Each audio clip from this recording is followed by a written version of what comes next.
जी हाँ मेरे दोस्तों, आज के वीडियो में मैं आपको बताने वाला हूँ MJ9 हिस्ट्री के मोस्ट VVI प्रश्न और उसके उत्तरों को, जो 100% श्योर आपके एग्जामिनेशन में आएगा। इससे बाहर एक भी क्वेश्चन आपके एग्जाम में नहीं आएगा। मीन्स कह सकते हैं कि आज का जो वीडियो है ना, आप लोगों के लिए महासंग्राम होने वाला है, रामबाण साबित होने वाला है। क्योंकि इससे बाहर मेजर 9 में एक भी क्वेश्चन नहीं पूछेगा, बस आपको इतने प्रश्न पढ़ लेना है। ठीक है, तो चलिए मैं आपको बताता हूं कि आखिर किस प्रकार से मैं आपको तैयारी करवाऊंगा। पहले क्वेश्चन में कौन सा क्वेश्चन करवाऊंगा, दूसरे क्वेश्चन में कौन सा क्वेश्चन करवाऊंगा। तो पहले क्वेश्चन की बात करें मेरे दोस्त, तो पहले क्वेश्चन में मैं आपको बताऊंगा फ्रांस की क्रांति के बारे में। किसके बारे में? फ्रांस की क्रांति के बारे में। ठीक है, देखिए क्वेश्चन आपको ऐसे भी पूछ सकता है कि 1789 की फ्रांस की क्रांति के कारण और प्रभाव के बारे में बताइए, या तो क्वेश्चन आपको ऐसे पूछ सकता है कि फ्रांसीसी क्रांति की में दार्शनिकों का क्या योगदान रहा, मीन्स जो वहां पे देखने वाले थे उसका क्या योगदान रहा, और फ्रांसीसी क्रांति का क्या देन रहा, मीन्स क्या प्रभाव पड़ा। तो क्वेश्चन आपको कई तरह से घुमा के पूछ सकता है। आपको घबराना नहीं है, बस आपको क्वेश्चन देखना है फ्रांस की क्रांति है कि नहीं। अगर फ्रांस की क्रांति है तो वही आंसर लिख देना है जो मैं आपको आज क्वेश्चन नंबर 1 में करवाऊंगा। ठीक, फिर मेरे दोस्त क्वेश्चन नंबर 2 में मैं आपको कंप्लीट करवाऊंगा संविधान सभा के बारे में। किसके बारे में? संविधान सभा के बारे में, जिसको हम लोग राष्ट्रीय सभा भी कहते हैं। तो ये क्वेश्चन नंबर 2 में आपका कंप्लीट हो जाएगा। फिर क्वेश्चन नंबर 3 में दोस्तों मैं आपको बताऊंगा कि फ्रांस में आतंक के राज का क्या मतलब है ना, उसका रचनात्मक वर्णन करें। ठीक है, तो क्वेश्चन नंबर 3 में आपको ये कंप्लीट कराऊंगा, बस नोट करते जाइएगा क्वेश्चन। आगे क्वेश्चन नंबर 4 की बात करिए, क्वेश्चन नंबर 4 हो जाएगा, यहाँ पे नंबरिंग मिस्टेक हुआ। क्वेश्चन नंबर 4 में हम लोग जानेंगे नेपोलियन के उत्थान के बारे में। किसके बारे में? नेपोलियन, मीन्स समझिएगा नेपोलियन बोनापार्ट या तो नेपोलियन के बारे में हम लोगों को पढ़ना है। तो दोनों में से कोई भी क्वेश्चन आएगा आपको सेम आंसर लिखना है, वही जो मैं आपको क्वेश्चन नंबर 4 में करवाऊंगा। ठीक है, आगे बात करते हैं मेरे दोस्त क्वेश्चन नंबर 5 का। तो क्वेश्चन नंबर 5 में मैं आपको करवाऊंगा वियना कांग्रेस के बारे में। किसके बारे में? वियना कांग्रेस के क्या कार्य हैं उसके बारे में। ठीक है, फिर क्वेश्चन नंबर 6 में दोस्तों मैं आपको इटली के एकीकरण और जर्मनी के एकीकरण को बताऊंगा। क्या क्या? इटली के एकीकरण और जर्मनी के एकीकरण को अलग अलग मैं बताऊंगा। ठीक है, जो आपके एग्जाम के लिए बहुत ही जरूरी है। फिर आगे क्वेश्चन नंबर 7 की बात करें तो क्वेश्चन नंबर 7 में मैं आपको बर्लिन कांग्रेस के महत्व के बारे में बता दूंगा, और क्वेश्चन नंबर 8 जो आपका लास्ट रहेगा वो बिस्मार्क की विदेश नीति के बारे में रहेगा, है ना। बस यही 8 प्रश्न पढ़ना है, इससे बाहर एक भी प्रश्न आपके एग्जाम में नहीं आएगा। तो चलिए ज़्यादा लेट ना करते हुए हम लोग बढ़ते हैं इसके पहले क्वेश्चन की तरफ, जो हमारा था 1789 की फ्रांस की क्रांति के कारण एवं प्रभाव। या तो फ्रांसीसी क्रांति का क्या देन रहा, या तो दार्शनिकों का इस पे क्या योगदान रहा, उसके बारे में हमें बताइए। ठीक है, जी हाँ मेरे दोस्तों, आज के वीडियो में मैं आपको एक ऐसे टॉपिक को क्लियर करवाने वाला हूं जो आपके एग्जामिनेशन के लिए बहुत ही आवश्यक होने वाला है। तो आज का टॉपिक हमारा है फ्रांसीसी क्रांति के कारण, प्रभाव एवं पतन के कारणों का वर्णन करें। प्रश्न क्या है कि आखिर फ्रांस में जो क्रांति हुआ, अब क्रांति का मतलब क्या होता है? तो क्रांति का मतलब लड़ाई होता है ना, युद्ध होता है। ठीक है, तो फ्रांस में आखिर युद्ध हुआ था, लड़ाई हुआ था, उसका क्या रीजन है? ठीक है, और जब लड़ाई हुआ तो उसका क्या प्रभाव पड़ा, और ये लड़ाई कैसे शांत हुआ, उसके बारे में बताइए। यही प्रश्न आपको घुमा फिरा के ऐसे पूछ सकता है मेरे दोस्त कि फ्रांस की प्राचीन शासन प्रणाली की संरचना समझाइए। मीन्स फ्रांस में किस प्रकार से शासन प्रणाली था उसके बारे में, और दार्शनिक लोग जो विद्वान लोग थे उसके बारे में क्या कहते थे, है ना। तो इस प्रकार से हमारा प्रश्न रहा। तो सबसे पहले यहां पे हम लोग को यह समझना पड़ेगा कि आखिर फ्रांसीसी क्रांति क्या है। तो दोस्तों पीछे मैंने आपको बताया था कि क्रांति की अगर बात करें तो क्रांति का मतलब होता है लड़ाई। मिस कह सकते हैं कि फ्रांस में लड़ाई हुआ था। अब फ्रांस में लड़ाई क्यों हुआ था, इसके बारे में हम लोग विस्तार पूर्वक से जानते हैं कि आखिर फ्रांस में क्यों लड़ाई हुआ था और क्या कारण है, क्या प्रभाव इसका हुआ। ठीक है, तो चलिए मेरे दोस्त विस्तार से इसको हम लोग समझते हैं। देखिए फ्रांस की क्रांति कहने का मतलब है, जैसे मान लीजिए अगर आप हैं, ठीक है, आपके ऊपर कोई अत्याचार करेगा, आपका शोषण करेगा, ठीक है, तो क्या कीजिएगा? आप उसका विरोध नहीं कीजिएगा, जरूर कीजिएगा। ठीक है, तो यहां भी हुआ था कि फ्रांस के जनता पे जो है ना, फ्रांस की सरकार जो है, फ्रांस का जो राजा था वो क्या कर रहा था? अत्याचार कर रहा था, उन लोगों पे इतना कर ही थोप दे रहा था ना कि यहाँ के जनता को पता नहीं चल रहा था कि हम क्या खाएं और क्या कमाएं। ठीक है, जिसके कारण यहाँ की जनता का स्थिति जो है इतना दयनीय हो चुका था कि लोग भूख से मर रहे थे। और जब भूख से मर रहे थे तो यही कारण रहा कि यहाँ के लोग जो है, यहाँ की जो ग्रामीण जनता जो है वो क्या करती है, क्रांति पे उतर जाती है यार। इसी को हम लोग फ्रांस की क्रांति के नाम से जानते हैं। ठीक है, तो चलिए हम लोग जानेंगे कि कैसे कैसे इसका क्रांति का कारण रहा है और क्या क्या इसका कारण रहा है। ठीक है, अब देखिए हम लोग लिखेंगे कैसे। ठीक है, तो अगर आंसर लिखना होगा ना, सबसे पहले हम लोग इसकी भूमिका को लिखेंगे। क्या लिखेंगे, भूमिका को लिखेंगे। और भूमिका में क्या लिखेंगे, तो बताया जाता है कि फ्रांसीसी क्रांतिकारी आंदोलन जिसने 1787 और 1799 के बीच में फ्रांस को हिला करके रख दिया।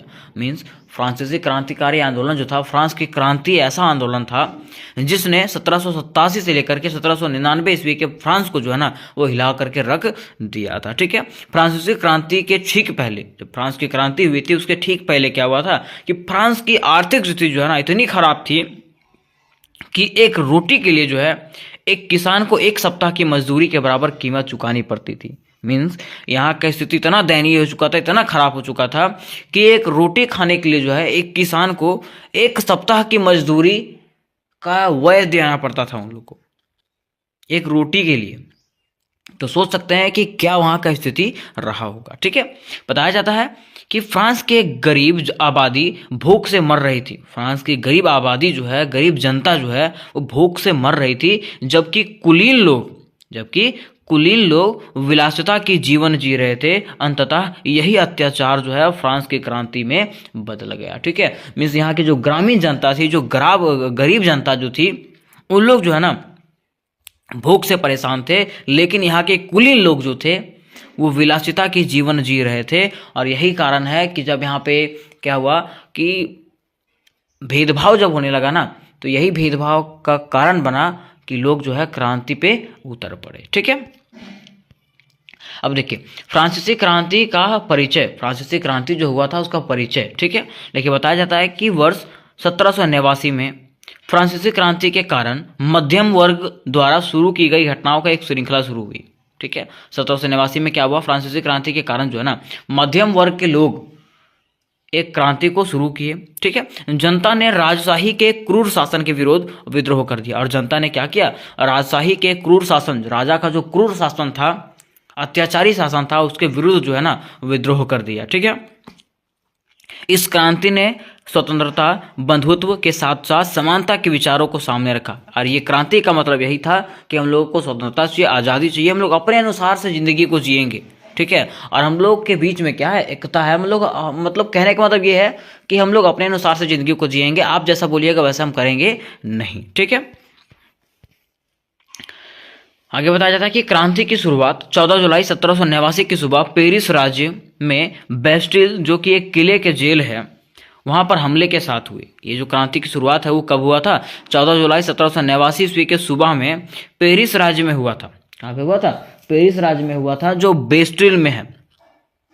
वहाँ पे क्या हुआ था कि वहाँ मतलब यहाँ के स्थानीय लोग जो है ना उस पर क्या कर दिए थे, हमला कर दिए थे। ठीक है, तो बेस्टिल के राजा की दमनकारी शक्ति का प्रतीक था, जिसके कारण सभी उससे नफरत करते थे। बेस्टिल के जो राजा थे ना वो बड़ा दमनकारी था मतलब अत्याचारी था, जिसके कारण जो है ना लोग उससे नफरत करते थे। ग्रामीण लोग जो है ना उससे क्या करते थे, नफरत करते थे। और उन लोग का उनके प्रति जो है ना विरोध इतना बढ़ गया, विद्रोह इतना प्रबल हो गया कि अंततः जो है उन लोगों ने किला को ध्वस्त कर दिया, उनके किला को क्या कर दिया, ध्वस्त कर दिया। ठीक है, तो इस प्रकार से फ्रांस की क्रांति क्या हो जाता है, शुरू हो जाता है। तो अब हम लोग जानते हैं कि फ्रांसीसी क्रांति के कारण कि आखिर फ्रांस की क्रांति जो हुई उसकी क्या कारण था। ठीक है, तो बताया जाता है कि हालांकि फ्रांसीसी क्रांति के असंख्य कारण थे। मतलब अगर फ्रांसीसी क्रांति की बात करें इसके बहुत सारे कारण थे, परंतु कुछ को मुख्य दोषी पाया गया है, लेकिन कुछ को जो है ना मुख्य दोषी पाया गया है। और इन कारणों को जो है ना तदनुसार जो है विभाजित किया जा सकता है। ठीक है, इन कारण को जो है विभाजित किया गया है जो इस प्रकार से। पहला है इसका सामाजिक कारण। क्या है, सामाजिक कारण। अब देखिए सामाजिक कारण में क्या बताया गया है, तो बताया गया कि पुराने शासन की तरह फ्रांसीसी समाज और संस्था का वर्णन जो है 1789 से बहुत पहले किया गया था। पुराने शासन की तरह जैसे पुराना शासन चलता था ना, वैसे फ्रांसीसी समाज और संस्था का वर्णन जो है ना 1789 से बहुत पहले किया गया था, जिसमें समाज को जो 3 भागों में बांटा गया था। समाज को जो है वो 3 संप्रदाय में विभाजित किया गया था। पहला पादरी, कुलीन और आम लोग। अब हम लोग समझते हैं कि पादरी किसको कहते हैं, कुलीन किसको कहते हैं और आम लोग किसको कहते हैं। ठीक है, तो देखिए बताया गया है कि पहले राज्य में उन लोगों का समूह शामिल था जो चर्च के मामलों में शामिल थे, जिन्हें पादरी कहते थे, मतलब उच्च स्थान प्राप्त था किसको, पादरी को, ठीक है। फिर दूसरी संपत्ति में वे लोग शामिल थे जो राज्य प्रशासन में उच्च पद हैं पर है, ठीक है, जिन्हें कुलीन कहा जाता था। देखिए अब दूसरे नंबर पे कौन आते हैं, जो लोग वहाँ के उच्च उद्योग थे, जो वहाँ के उच्च पद पर शामिल थे ना, उन लोगों को जो है ना कुलीन कहा जाता था। पहले दो संप्रदाय जन्म से ही सभी विशेष धारों का आनंद लेती थी और उन्हें राज्य के किसी भी प्रकार के करों से भी छूट जाती थी। मतलब ये दो जो थे, पादरी और कुलीन जो थे, उन लोगों को विशेषाधिकार प्राप्त था, मतलब अलग अलग तरह का विशेष अधिकार इन लोगों को प्राप्त था और इन लोगों को कर से भी छुटकारा था, मतलब इन लोगों को टैक्स देना नहीं पड़ता था, ठीक है। लेकिन तीसरे नंबर पर कौन आता है, तो तीसरे नंबर पे आते हैं बड़े व्यवसायी, अदालत, वकील और अधिकारी, कारीगरी, किसान, नौकर और यहाँ तक कि भूमिहीन मजदूर इसमें शामिल थे, ठीक है। अब इन लोगों का क्या था कि इन लोगों को जो है ना वो विशेष अधिकार प्राप्त नहीं था, उसके साथ साथ इन लोगों को जो है ना करों का वहन करना पड़ता था, मतलब इन लोगों को टैक्स देना पड़ता था, ठीक है। फिर देखिए इसका दूसरा कारण, जब देखिए मान लीजिए अगर इन लोगों को टैक्स देना पड़ेगा, ठीक है, और बिना वजह का टैक्स देना पड़ेगा ना, तो लोग क्या होंगे, क्रांति पे उतरेंगे ही, ठीक है। तो इसका पहला कारण था। दूसरा इसका देखिए, दूसरा इसका आर्थिक कारण था। दूसरा आर्थिक कारण क्या है कि फ्रांस की जनसंख्या जो है 1715 से 1789 के बीच में लगभग 23 मिलियन से बढ़कर के 28 मिलियन हो गई थी, ठीक है। और मान लीजिए जब जनता का वृद्धि होगा तो इससे क्या होगा, खाद्यान्न की मांग बढ़ जाएगी, ठीक है। और जब खाद्यान्न की मांग बढ़ जाएगी ना, तो क्या हुआ, चावल की मांग भी बढ़ने लगी, ठीक है। लेकिन उसके साथ साथ क्या हुआ कि कार्यशालाओं में काम करने वाले अधिकांश मजदूरों की मजदूरी में वृद्धि नहीं हुई, ठीक है। लेकिन यहाँ पे जितने भी मजदूर कार्य करते थे उन लोगों का व्यय जो है ना, जैसे वेतन जो है ना, उसमें वृद्धि नहीं किया गया, ठीक है। जैसे मान लीजिए सामान का अगर रेट बढ़ जाएगा तो हम सामान का कहाँ खरीदेंगे, सामान खरीद पाएंगे, नहीं खरीद पाएंगे। जब हमको ऐसा वेतन भी नहीं मिलेगा तो हम लोग सामान खरीद पाएंगे, नहीं कर पाएंगे, ठीक है। और कर कम नहीं किया गया था, और वहाँ पे जो कर है ना उसको भी कम नहीं किया गया था, टैक्स को भी कम नहीं किया गया था। तो अंततः क्या करता आदमी, कुछ कर सकता था, कुछ नहीं कर सकता था आदमी, बस क्या कर सकता था, विद्रोह पे उतर सकता था, ठीक है। और अंततः क्या हुआ कि सबसे खराब स्थिति वाले संकट को जन्म दिया, और इसने क्या किया, मतलब यहाँ का स्थिति जो है वो खराब हो गया, जिससे खाद्यान्न की कमी हो गई, जिससे क्या हुआ, खाद्यान्न की कमी हो गई और लोग जो है ना विद्रोह पे उतरने लगे, ठीक है।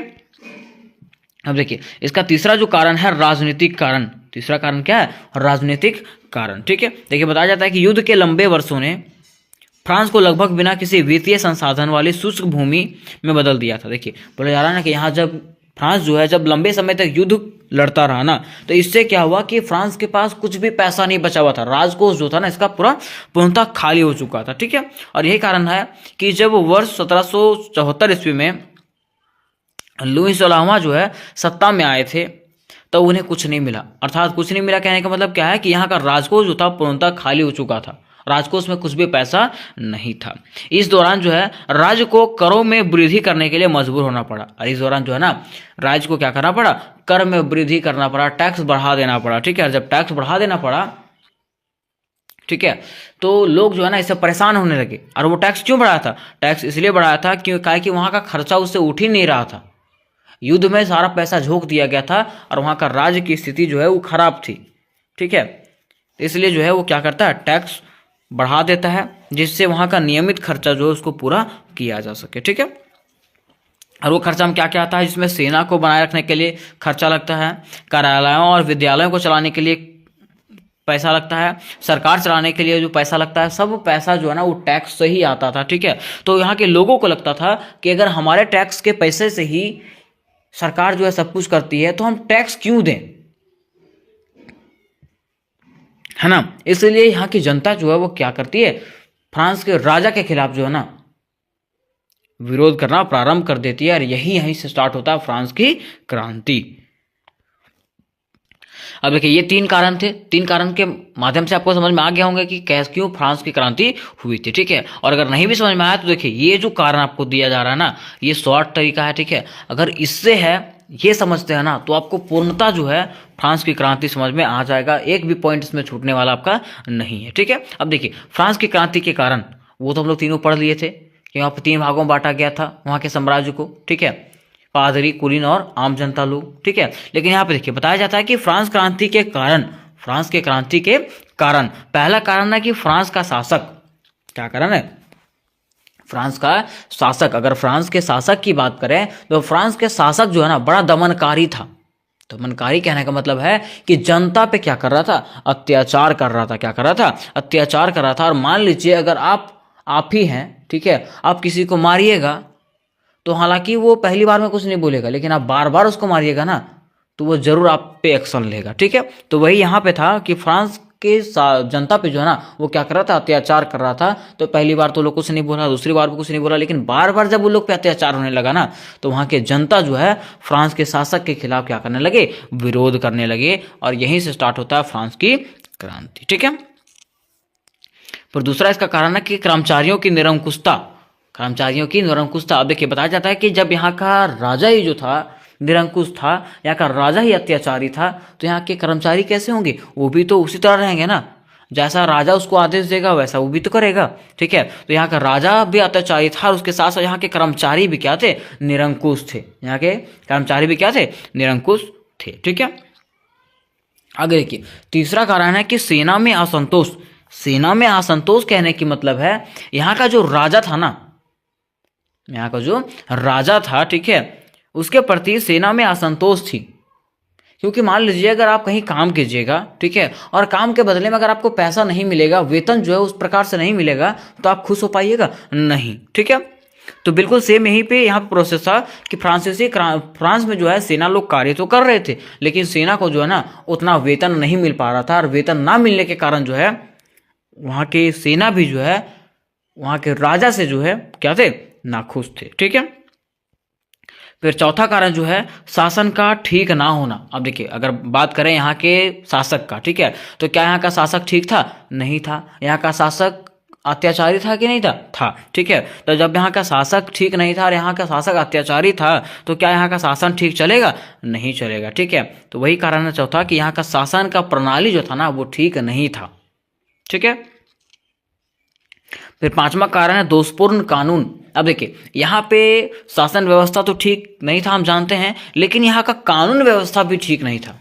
यहाँ का कानून व्यवस्था भी ठीक नहीं था, ठीक है। हर लोगों को जो है ना इसके बुरे प्रभाव से गुजरना पड़ता था, जिसके कारण लोग जो है ना, लोगों के लगने लगा कि फ्रांस जो है क्यों हमारे पीछे पड़ा हुआ है, ठीक है। यहाँ पे कुछ भी वैसा चीज़ नहीं है जो हमारे हित के लिए हो।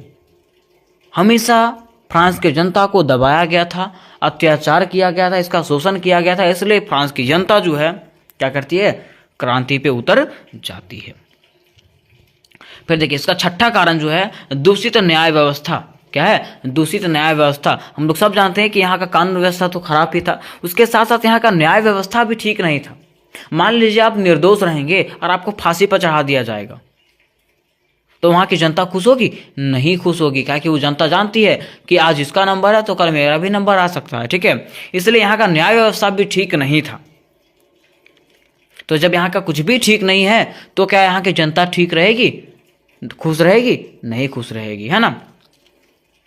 आगे देखिए सातवां कारण है पादरी और कुलीन वर्ग को विशेषाधिकार। उसके साथ साथ देखिए यहाँ पे क्या हुआ था कि पादरी और कुलीन वर्ग को जो ना विशेषाधिकार मिला था, कुछ विशेष अधिकार मिला था कि ये दोनों वर्ग को जो है ना टैक्स नहीं देना है।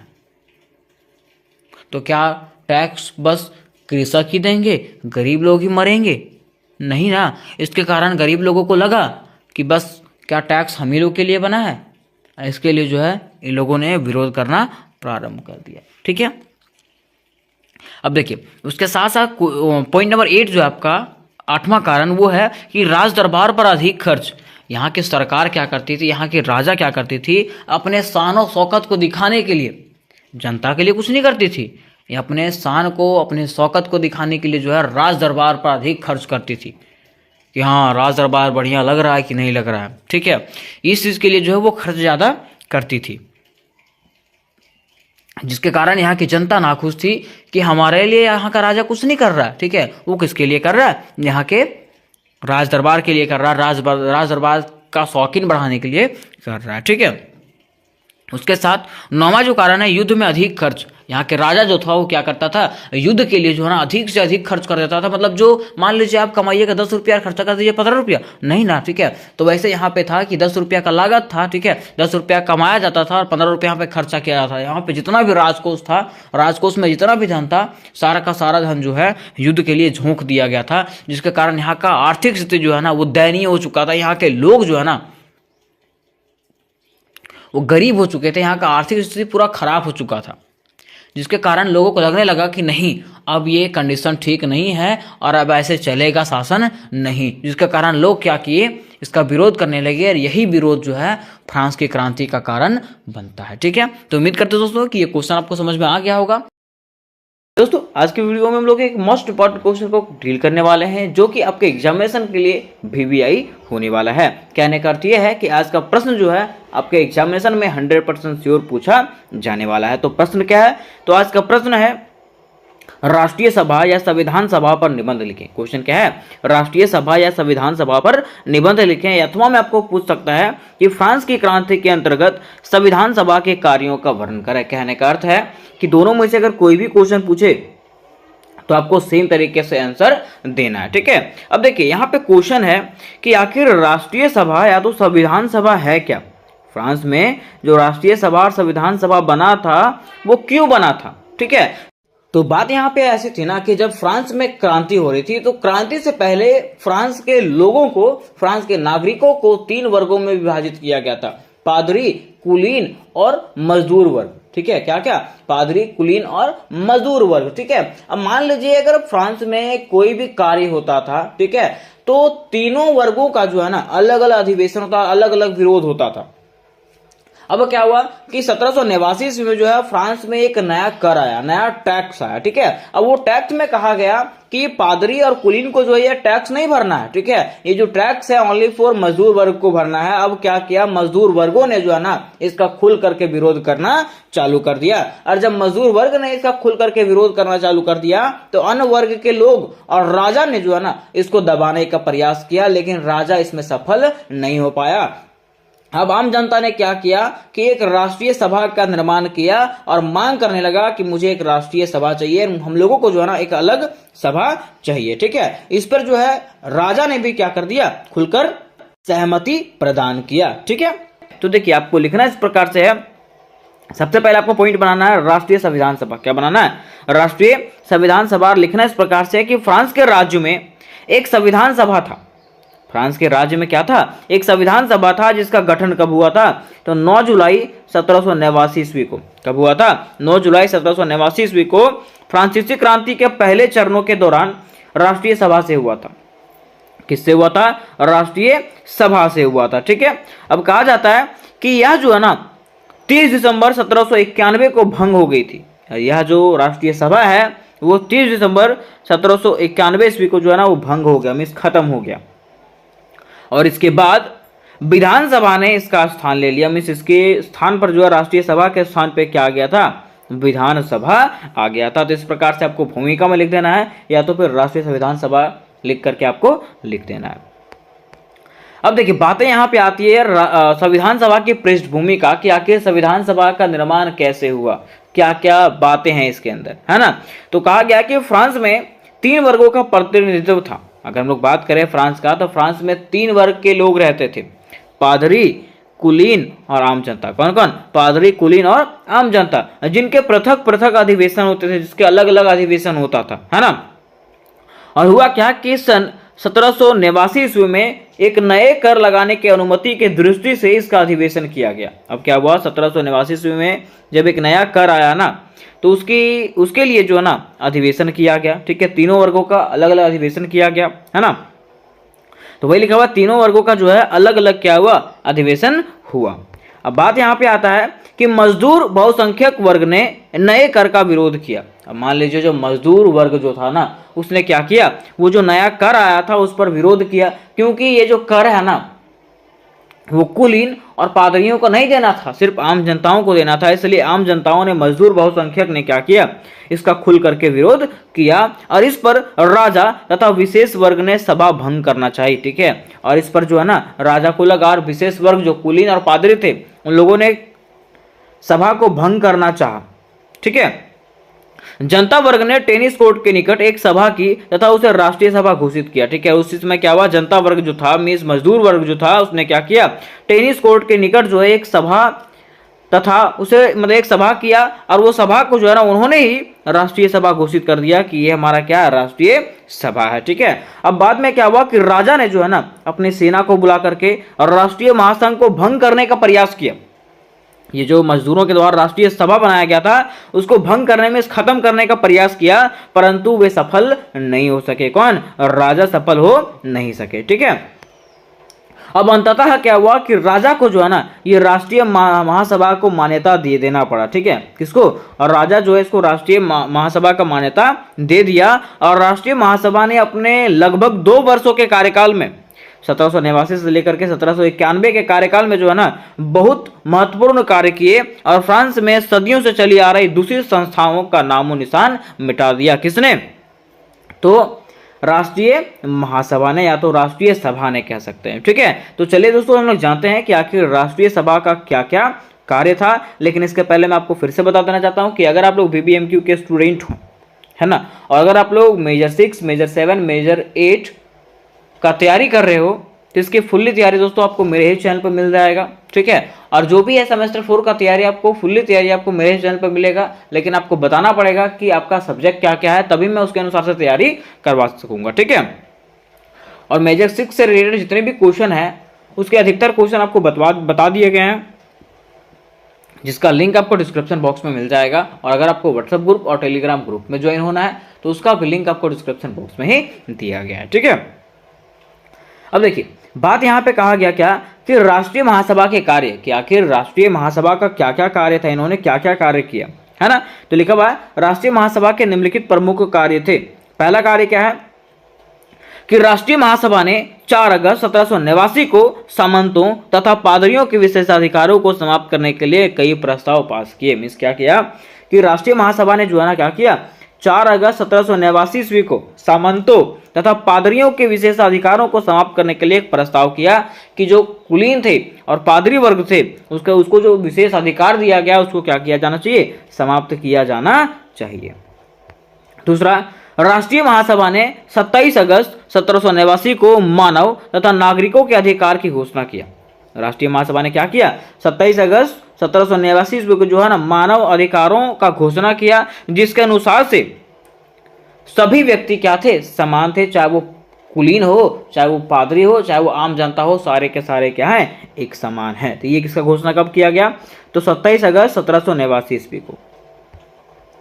तीसरा में कहा गया कि राष्ट्रीय महासभा ने उन सभी लोगों की संपत्ति जब्त कर ली जो फ्रांस छोड़ करके विदेश चले गए थे। मीन्स कहा गया राष्ट्रीय महासभा ने क्या किया कि वे सारे लोगों का जो संपत्ति है उसको जब्त कर लिया। कौन से लोग, तो जो फ्रांस को छोड़ करके कहाँ चले गए थे, विदेश चले गए थे, वे सारे लोगों का संपत्ति को उन्होंने जब्त कर लिया। ठीक है, मतलब अपने हाथों में ले लिया। फिर चौथा है कि राष्ट्रीय महासभा ने यह कानून बनाया कि किसी भी व्यक्ति को बिना कानूनी सहायता के दंडित नहीं किया जा सकता। मीन्स कहा गया राष्ट्रीय महासभा ने यह बताया कि किसी भी व्यक्ति को जो है ना बिना कानूनी सहायता से दंडित नहीं, उसको दंड नहीं दिया जा सकता अथवा कैदी नहीं बनाया जा सकता। जब तक कानून उसको नहीं बोलेगा तब तक वो दंडित नहीं किया जा सकता। पांचवा है राष्ट्रीय महासभा ने चर्च द्वारा कर लिए जाने पर रोक लगा दिया तथा चर्च की संपत्ति भी जब्त कर ली। मीन्स राष्ट्रीय महासभा ने क्या किया, चर्च पर जो कर था उसको रोक लगा दिया और चर्च की संपत्ति को जो है जब्त कर लिया। किसने, राष्ट्रीय महासभा ने। आगे कहा गया कि राष्ट्रीय महासभा ने 6 फरवरी 1790 ईस्वी में धार्मिक मठों को बंद करवा दिया। राष्ट्रीय महासभा ने क्या किया, 6 फरवरी 1790 ईस्वी को जो है धार्मिक मठों को बंद करवा दिया। किसने, राष्ट्रीय महासभा ने। फिर 7वां पॉइंट कहा गया कि राष्ट्रीय महासभा ने जुलाई 1790 ईस्वी में पादरियों पर अंकुश लगाने के लिए एक पादरी विधान बनाया। राष्ट्रीय महासभा ने क्या किया, जुलाई 1790 ईस्वी में पादरियों पर अंकुश लगाने के लिए पादरी विधान बनाया। ठीक है, इसके अनुसार से फ्रांस के पादरियों को रोम के पोप की अधीनता से मुक्त करा दिया। ठीक है, इसके अनुसार से क्या हुआ, फ्रांस में जो पादरी वर्ग के लोग थे, ठीक है, वो जो लोग थे ना वो रोम के पोप के अधीन में थे। ठीक है, तो उसके अधीनता से उन्हें मुक्त कराया गया और उसकी नियुक्ति तथा वेतन की व्यवस्था किया गया। ये किसके थ्रू से किया गया, तो राष्ट्रीय महासभा के थ्रू से किया गया।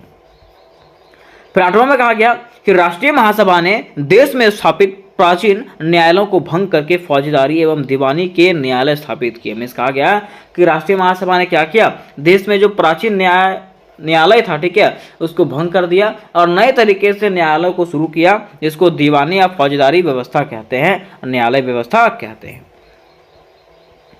फिर 9वां में है, राष्ट्रीय महासभा ने 30 सितंबर 1791 को देश के लिए एक संविधान बना करके स्वयं को भंग कर दिया। मीन्स कहा गया कि राष्ट्रीय महासभा ने क्या किया, 30 सितंबर 1791 ईस्वी को, कब, 30 सितंबर 1791 ईस्वी को देश के लिए एक नया संविधान बनाया और अपने आप को भंग कर दिया। मीन्स अपने आप को खत्म कर दिया। किसने? राष्ट्रीय महासभा ने। तो कोई पूछेगा कि फ्रांस में जो राष्ट्रीय महासभा है वो अपने आप को कब भंग कर दिया था या तो उसका अंत कब हुआ था, तो 30 सितंबर 1791 ईस्वी को उसका अंत हो गया था। ठीक है, अब देखिए यहाँ पे बातें आती हैं कि राष्ट्रीय महासभा का प्रभाव, कि मान लीजिए राष्ट्रीय महासभा जब बनाया गया तो उसके कार्य वो ठीक थे, लेकिन उसका प्रभाव क्या क्या पड़ा, क्या उससे कोई प्रभाव हुआ कि नहीं हुआ, है ना। तो लिखा हुआ है कि राष्ट्रीय महासभा के महत्वपूर्ण कार्य के निम्नलिखित प्रभाव पड़े। में राष्ट्रीय महासभा का जो महत्वपूर्ण कार्य था उसके प्रभाव निम्नलिखित पड़े थे। ठीक है, तो क्या क्या प्रभाव पड़ा, तो पहला प्रभाव था कि शासन की निरंकुशता का अंत हो गया। मीन्स वहां पे जो निरंकुश शासन था उसका अंत हो गया, जिसके कारण वहां का जो सरकार है, मीन्स वहां का जो राज्य है वो क्या हो गया, गणतंत्र स्थापित हो गया। ठीक है, फिर दूसरा है कुलीन वंश के विशेषाधिकारी को अंत कर दिया गया। मीन्स कुलीन वर्ग और पादरी वर्ग का जो विशेषाधिकार प्राप्त था, विशेषाधिकार जो प्राप्त था उसका अंत हो गया, उसका खात्मा हो गया। तीसरा है राजा रानी की स्वेच्छाचारिता पर रोक लगा दिया गया। ऐसा नहीं है कि राजा रानी जो मन करे वो करे, ठीक है, ऐसा नहीं है, उसको रोक लगा दिया गया। फिर है कहा गया कि चर्च के विशेषाधिकार जो प्राप्त था चर्च को, उसको समाप्त होने से जनता का शोषण रुक गया था। मीन्स जनता पे जो अत्याचार होता था वो रुक गया था। फिर 5वां है क्रांति विरोधियों को गुलियोटिन नामक मशीन से फांसी दे दिया गया। मीन्स जो क्रांति के विरोधी थे, जो गणतंत्र के विरोधी थे, उसको क्या किया जाता था, गुलियोटिन नामक मशीन में जो है ना फांसी दे दिया जाता था। ठीक है, फिर है 6ठा है दास प्रथा समाप्त हो गई। इसी के तहत जो है ना इसका प्रभाव पड़ा कि यहाँ पे जो है ना दास प्रथा क्या हो गया, समाप्त हो गया था। कहाँ पे, फ्रांस में। फिर आगे है प्रजातंत्र का मार्ग जो है ना प्रस्त हुआ था। कहाँ पे, फ्रांस में। ठीक है, तो ये सारे कार्य जो हैं इसका प्रभाव पड़ा था किसका, राष्ट्रीय महासभा का। अब बात यहाँ पे आता है निष्कर्ष का, कि आप निष्कर्ष में लिखोगे क्या। तो निष्कर्ष में हम लोग इस प्रकार से लिख सकते हैं दोस्तों कि इस प्रकार फ्रांस की महासभा ने 2 वर्ष के समय में ही फ्रांस के तूफानी वातावरण के मध्य इतने महत्वपूर्ण कार्य कर डाले जो विश्व के अनेक व्यवस्थाएं अनेक वर्षों में भी सफल नहीं हो पाई थी। मिस कहा गया कि फ्रांस का जो महासभा था वो 2 वर्षों में इतना कार्य कर गया कि दूसरे संस्थाओं ने कई वर्षों में भी ये कार्य नहीं कर पाया था। और राष्ट्रीय महासभा का सबसे महत्वपूर्ण कार्य क्या था कि फ्रांस में चले आ रहे प्राचीन शासन व्यवस्था का अंत करना। और यहाँ पे राष्ट्रीय महासभा ने क्या किया, यहाँ पे जो प्राचीन सभ्यता से चली आ रही थी शासन व्यवस्था, निरंकुश शासन व्यवस्था, उसको अंत कर दिया और यहाँ पे प्रजातांत्रिक मीन्स गणतंत्र की स्थापना किया। ठीक है, तो उम्मीद करते दोस्तों कि ये क्वेश्चन आपको समझ में आ गया होगा। तो आज का प्रश्न हमारा होने वाला है, फ्रांस में आतंक के राज्य के कारणों एवं परिणामों का उल्लेख करें। या तो आपको पूछ सकता है फ्रांस में आतंक के कारण, परिणामों एवं स्वरूप का उल्लेख करें। कहने का अर्थ यह है कि दोनों क्वेश्चन में एक ही चीज पूछेगा कि फ्रांस में आतंक के राज्य किसको कहते हैं, है ना। फ्रांस में आतंक के क्या कारण थे उसके बारे में बताना है, उसका क्या परिणाम निकला उसके बारे में बताना है। ठीक है, तो देखिए, अच्छा आतंक मतलब समझते हैं, आतंक मतलब क्या होता है, डर। आतंक मतलब क्या होता है, डर। ठीक है, तो फ्रांस में ऐसा माहौल कब बना जब फ्रांस के लोगों में जो है ना डर छा गया। ठीक है, मीन्स ऐसा समय आ गया था फ्रांस में जब लोगों को कहा जाता था कि तुम उठो तो लोग उठते थे, लोगों को कहा जाता था बैठने के लिए तो बैठते थे। ठीक है, मीन्स डर का माहौल आ गया था। उसी को जो है ना यहाँ पे क्या कहा जाता था, फ्रांस में आतंक का राज्य कहा जाता था।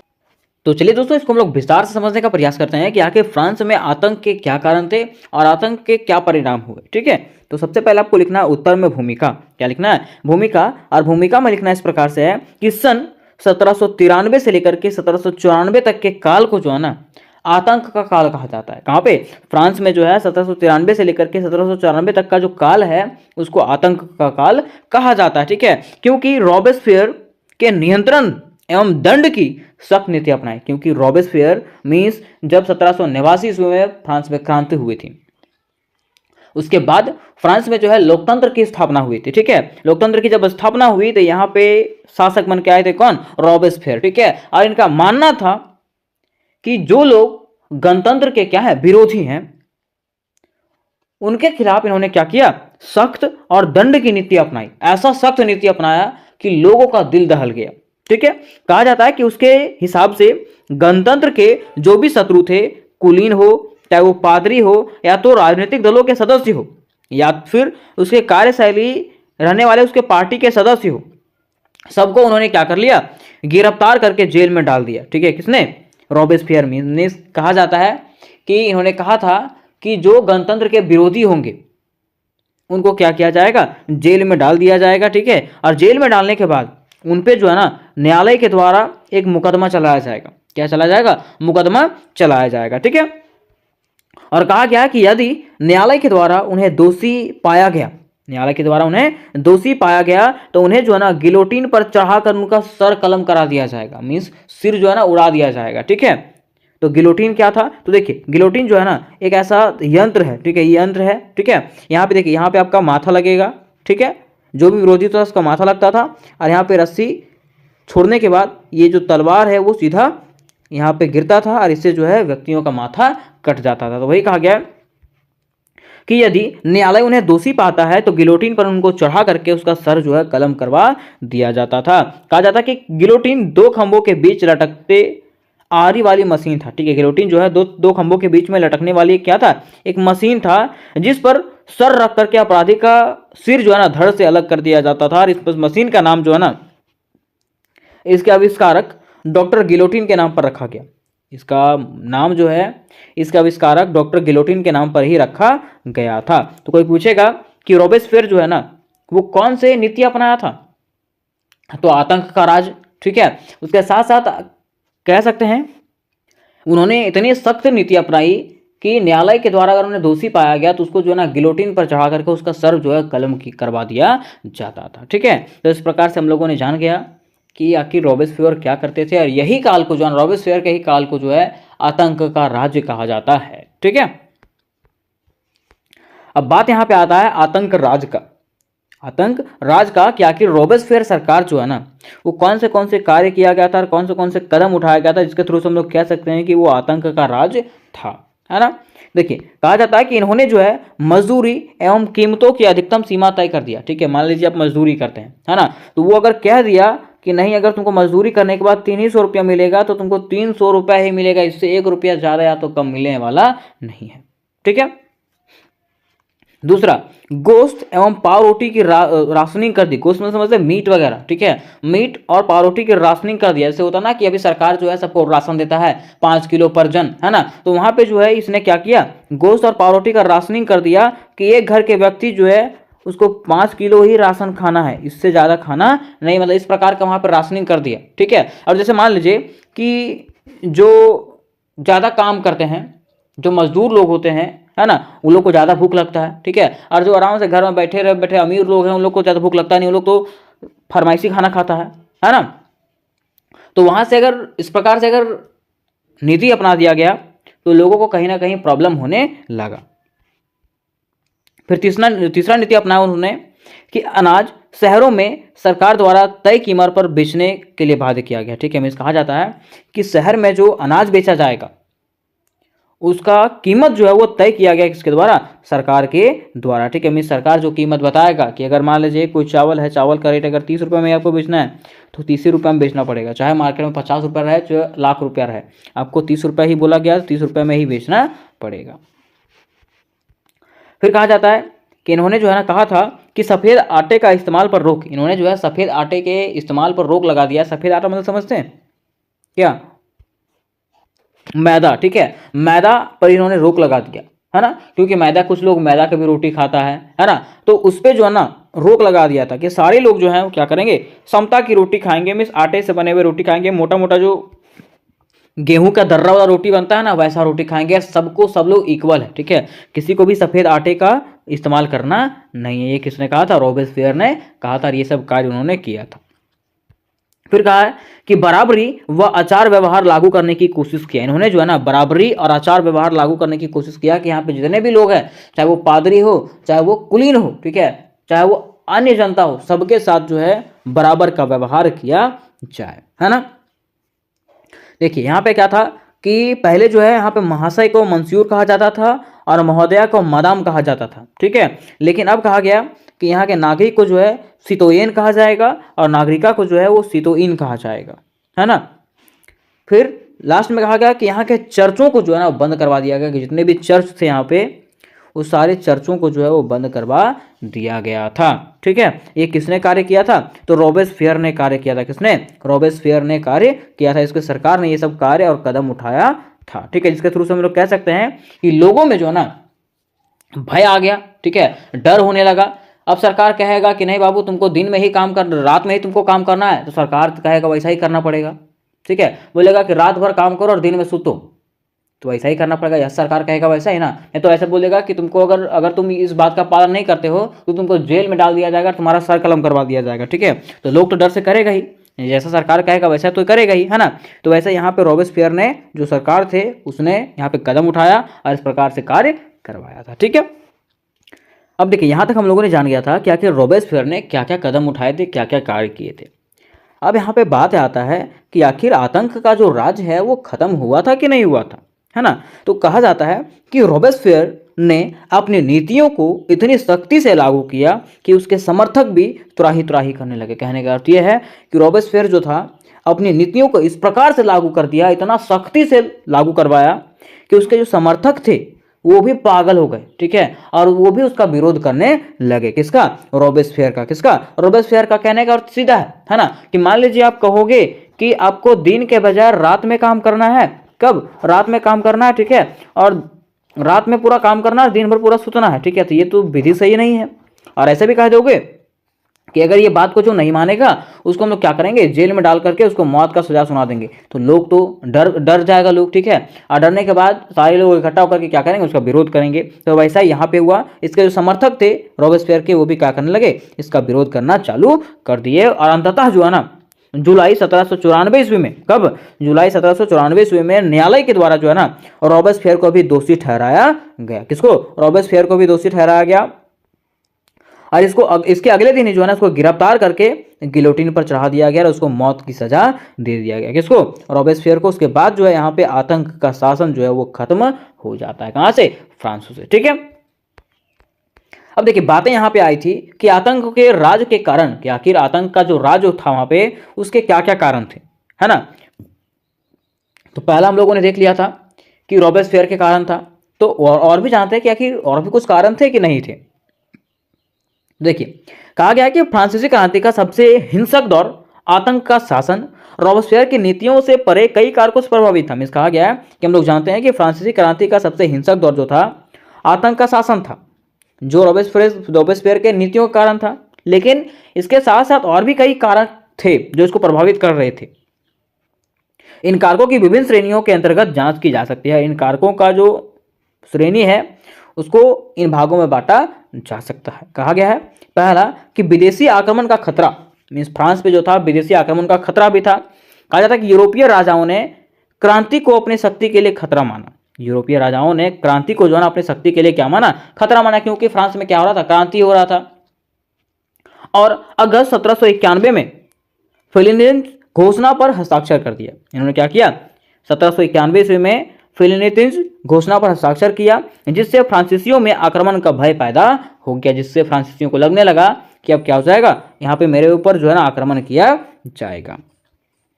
तो ये पहला डर था, यहाँ पे भय था।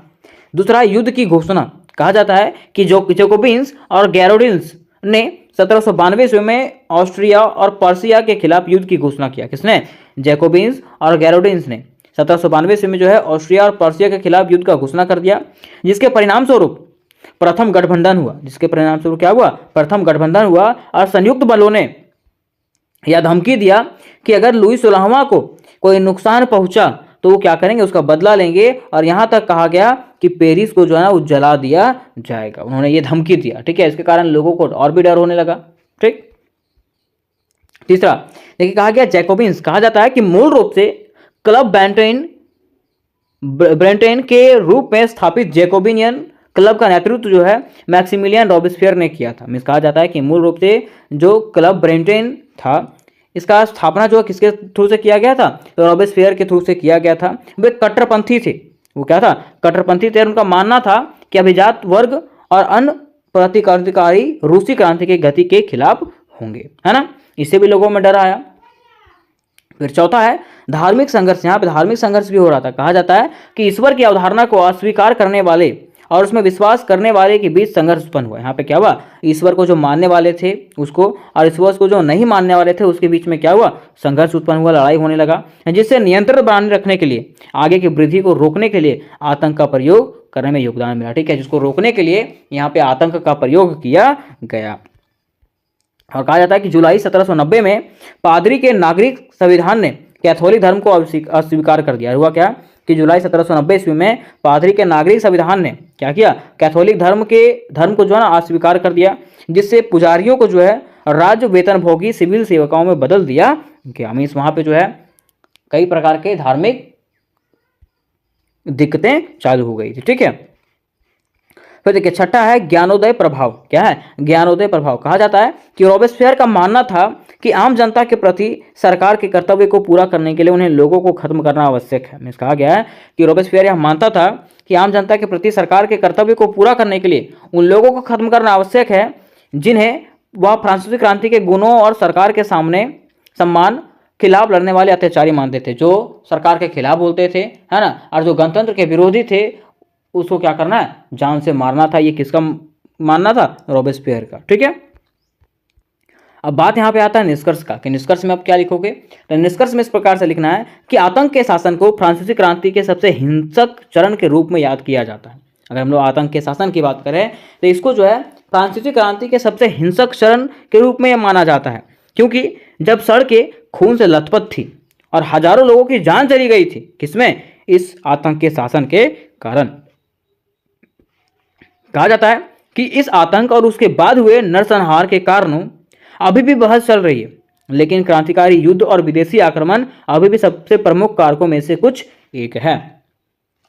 इसकी औपचारिक शुरुआत जो है सितंबर 1793 ईस्वी में हुई थी और इस दौरान जो है मैंगस्टन ने उठकर कहा था कि क्रांति की रक्षा के लिए आतंक की अवधि का आवश्यकता थी। मीन्स कहा गया कि क्रांति की रक्षा करने के लिए जो है ना आतंक की जरूरत थी। और यह जो है जुलाई 1794 ईस्वी में रॉबेस्पियर के पतन के साथ समाप्त हुआ था। क्या, आतंक का राज्य। तो उम्मीद करते दोस्तों कि ये क्वेश्चन आपको समझ में आ गया होगा। है तो आज का प्रश्न हमारा होने वाला है नेपोलियन के उदय के कारणों का वर्णन करें। क्वेश्चन क्या है, नेपोलियन के उदय के कारणों का वर्णन करें कि आखिर क्या कारण है जिससे नेपोलियन का उदय हुआ और उत्थान हुआ। ठीक है, तो अब देखिए जब क्वेश्चन यहाँ पे इस प्रकार से पूछा गया तो सबसे पहले हम लोग को यह समझना पड़ेगा कि आखिर नेपोलियन कौन था। अगर हम लोग नेपोलियन के बारे में जानेंगे तो नेपोलियन के उदय के बारे में स्वतः ही समझ जाएंगे। ठीक है, तो देखिए अगर बात करते हैं नेपोलियन का दोस्तों, तो नेपोलियन को जो है ना इतिहास में एक महान सम्राट के रूप में माना जाता है। किसको, नेपोलियन को इतिहास में एक महान सम्राट के रूप में जाना जाता है जिसने पूरे फ्रांस की स्थिति को क्या किया था, सुदृढ़ किया था। किसने, नेपोलियन ने फ्रांस की स्थिति को सुदृढ़ किया था। सुदृढ़ कैसे किया था, तो बात है उस समय की जब फ्रांस में क्या हुआ था, क्रांति हुई थी। ठीक है, और फ्रांस में क्रांति के समय और क्रांति के बाद क्या हुआ था, पूरा फ्रांस जो है छिन्न भिन्न हो चुका था। मीन्स फ्रांस की स्थिति जो है पूरा दयनीय हो चुकी थी। उसके साथ साथ वहां का जो राजतंत्र व्यवस्था था उसने फ्रांस को जो है टुकड़ों में तोड़ के रख दिया था और फ्रांस के लोगों में जो है ना डर पैदा कर दिया था। ठीक है, उसी समय नेपोलियन ने सोचा कि कुछ भी करके मुझे क्या करना है, अपने देश को आजाद करना है, स्वतंत्र करना है। ठीक है, और उसी के साथ साथ इसके मन में दृढ़ता आई, संकल्प आया और आगे चल करके नेपोलियन फ्रांस का क्या बना, शासक बना। ठीक है, तो उसी प्रकार से दोस्तों हम लोग आज क्लियरली समझने वाले हैं, विस्तार पूर्वक समझने वाले हैं कि आखिर नेपोलियन कौन था और नेपोलियन का उदय किस प्रकार से हुआ। तो सबसे पहले हम लोग को लिखना है भूमिका। क्या लिखना है, भूमिका। और लिखना इस प्रकार से है कि नेपोलियन को इतिहास में एक महान शासक के रूप में जाना जाता है। किसको, नेपोलियन को इतिहास में एक महान शासक के रूप में जाना जाता है जिसने अपने व्यक्तित्व एवं कार्य से पूरे यूरोप के इतिहास को प्रभावित किया। जिसने क्या किया, अपने व्यक्तित्व और कार्यों से जो है ना पूरे यूरोप के इतिहास को प्रभावित किया था। कहा जाता है कि अपनी योग्यता के बल पे 24 वर्ष के आयु में ही सेनापति बन गया। मीन्स नेपोलियन जो है अपनी योग्यता एबिलिटी के बल पे जो है ना 24 वर्ष की आयु में, मात्र 24 वर्ष की आयु में वो क्या बन गया, सेनापति बन गया था। कौन? नेपोलियन। ठीक है। कहा जाता है कि उसने कई युद्धों में फ्रांसीसी सेना को जीत दिलाई और अपार लोकप्रियता हासिल कर ली, जिससे वह फ्रांस का शासक बना। ऐसा कहा जाता है, ऐसा माना जाता है कि उसने जो है ना कई युद्धों में जो है फ्रांसीसी सैनिकों का जो है ना जीत दिलाया था और कई लोकप्रियता हासिल किया था, जिसके कारण से वो क्या बन गया था, फ्रांस का शासक बना था। कौन? नेपोलियन, है ना। अब बातें यहां पे आती है प्रारंभिक जीवन का, कि नेपोलियन के प्रारंभिक जीवन के बारे में बताइए। ठीक है, कि आखिर नेपोलियन कौन था, है ना, इसका जन्म कहाँ हुआ था, ठीक है, इसके बारे में बताइए। तो कहा जाता है कि नेपोलियन का जन्म दोस्तों 15 अगस्त 1769 ईस्वी में कोर्सिका की राजधानी अजोसियो में हुआ था। कोई पूछेगा आपको कि नेपोलियन का जन्म कब हुआ था, तो 15 अगस्त 1769 ईस्वी में। कब? 15 अगस्त 1769 ईस्वी में। और कहाँ हुआ था, तो कोर्सिका के राजधानी अजासियो में इसका जन्म हुआ था। किसका? नेपोलियन का। यहां तक क्लियरली समझ गए होंगे। ठीक है। अब देखिए आगे कहा जाता है कि इसे नेपोलियन प्रथम या नेपोलियन बोनापार्ट के नाम से भी जाना जाता है। नेपोलियन को जो है नेपोलियन प्रथम या तो फिर नेपोलियन बोनापार्ट के नाम से भी जाना जाता है। ठीक है। कहा गया कि नेपोलियन एक फ्रांसीसी सैन्य और राजनीतिक नेता थे। नेपोलियन जो है वो क्या था, एक फ्रांसीसी सैन्य और राजनीतिक नेता था, जो फ्रांसीसी क्रांति के दौरान प्रमुख रूप से उभरा था और क्रांतिकारी युद्ध के दौरान कई सफल अभियानों का नेतृत्व किया था। कहा जाता है कि नेपोलियन एक क्या था, फ्रांसीसी सैन्य और राजनीतिक नेता था, जो क्या किया था, फ्रांसीसी क्रांति के दौरान जो है ना प्रमुख रूप से उभरा था और क्रांतिकारी युद्ध के दौरान उसने कई अभियानों में जो है ना भाग लिया और उसको क्या किया था, सफल बनाया था। इसके कारण से वो लोकप्रिय हुआ और लोकप्रिय होने के कारण वो आगे चल करके क्या बना, वहां का सम्राट बना था। आगे कहा जाता है कि नेपोलियन एक फ्रांसीसी सैन्य प्रमुख और सम्राट था। नेपोलियन क्या था, एक फ्रांसीसी सैन्य प्रमुख और सम्राट था, जिसने 19वीं शताब्दी की शुरुआत में यूरोप के अधिकांश हिस्से पर विजय प्राप्त कर लिया था। जिसने क्या किया था, 19वीं शताब्दी के शुरुआत में ही यूरोप के अधिकांश हिस्से पर जो है ना विजय प्राप्त कर लिया था। ठीक है, मीन्स यूरोप, पूरा यूरोप को अपने कब्जे में करना चालू कर दिया था। कौन? नेपोलियन। कहा जाता है कि उन्हें इतिहास के सबसे सफल सैन्य कमांडरों में से एक माना जाता है। किसको? नेपोलियन को जो है इतिहास में सबसे सैन्य कमांडरों में से एक माना जाता है। ठीक है। देखिए यहां तो दोस्तों हम लोगों ने इसके भूमिका को समझ गया और इसके जीवन परिचय को समझ गया। अब बातें यहां पे आती है नेपोलियन के उदय के कारणों का। लेकिन इसके पहले दोस्तों मैं आपको बता देना चाहता हूं कि इससे रिलेटेड जितने भी क्वेश्चन है, चाहे वो BBMQ का हो, ठीक है, मेजर 6 का हो, मेजर 7 का हो, कोई भी क्वेश्चन है, इससे रिलेटेड आपके जितने भी क्वेश्चन होने वाले हैं, सारे के सारे क्वेश्चन का लिंक जो है आपको डिस्क्रिप्शन बॉक्स में मिल जाएगा। वहां से जाकर के आप लोग सारे क्वेश्चंस की तैयारी कर सकते हो। ठीक है। और अगर आप BBMQ के स्टूडेंट हो तो मेजर 6, मेजर 7, मेजर 8 और जो भी आपके हैं, ठीक है, सारे का तैयारी आपको इस चैनल पे करवाया जाएगा। मीन्स जो भी सब्जेक्ट हैं, AAC, BSc, जितने भी सब्जेक्ट हैं, सारे सब्जेक्ट की तैयारी आपको इस चैनल पे ही करवाया जाएगा। ठीक है। आप कमेंट में मुझे बता दें कि आपका BSc पेपर क्या है, AAC पेपर क्या है, उसका भी तैयारी क्या हो जाएगा, स्टार्ट हो जाएगा। ठीक है। और अगर आपको PDF चाहिए होगा और व्हाट्सएप ग्रुप में जुड़ना होगा तो दोनों का लिंक जो आपको डिस्क्रिप्शन बॉक्स में दिया हुआ है, व्हाट्सएप और टेलीग्राम ग्रुप का, वहां से आप लोग दोनों ग्रुप में ज्वाइन हो सकते हो। ठीक है। देखिए बातें यहां पे आती है कि नेपोलियन के उदय के कारण, कि आखिर नेपोलियन का उदय कैसे हुआ, आगमन कैसे हुआ नेपोलियन का, है ना। तो नेपोलियन के उदय का सबसे पहला कारण है सैनिक सफलता। क्या है? सैनिक सफलता। इन्होंने जो है ना सैनिक के रूप में एक सफलता प्राप्त किया था। कैसे? कहा जाता है कि नेपोलियन की सैनिक योग्यता बड़ी ही अद्भुत थी। नेपोलियन की सैनिक योग्यता जो था वो क्या था, अद्भुत था। उसने अपनी गरीबी का एहसास था। ठीक है, मीन्स नेपोलियन को जो है ना अपने गरीबी का एहसास था, वो जानता था कि मैं क्या हूं, गरीब हूं। ठीक है। उसके साथी विद्यार्थी अक्सर उसका मजाक उड़ाया करते थे और गरीब होने के कारण जो है उसका जो साथी होते थे, मीन्स उसके अगल बगल के जो दोस्त होते थे, छात्र जो होते थे, उसका क्या किया करते थे, मजाक उड़ाया करते थे। किसका? नेपोलियन का। परंतु यही फ्रेंच छात्रों के साथ पढ़ते हुए उसने अपनी मातृभूमि को स्वतंत्र करने की इच्छा हुई।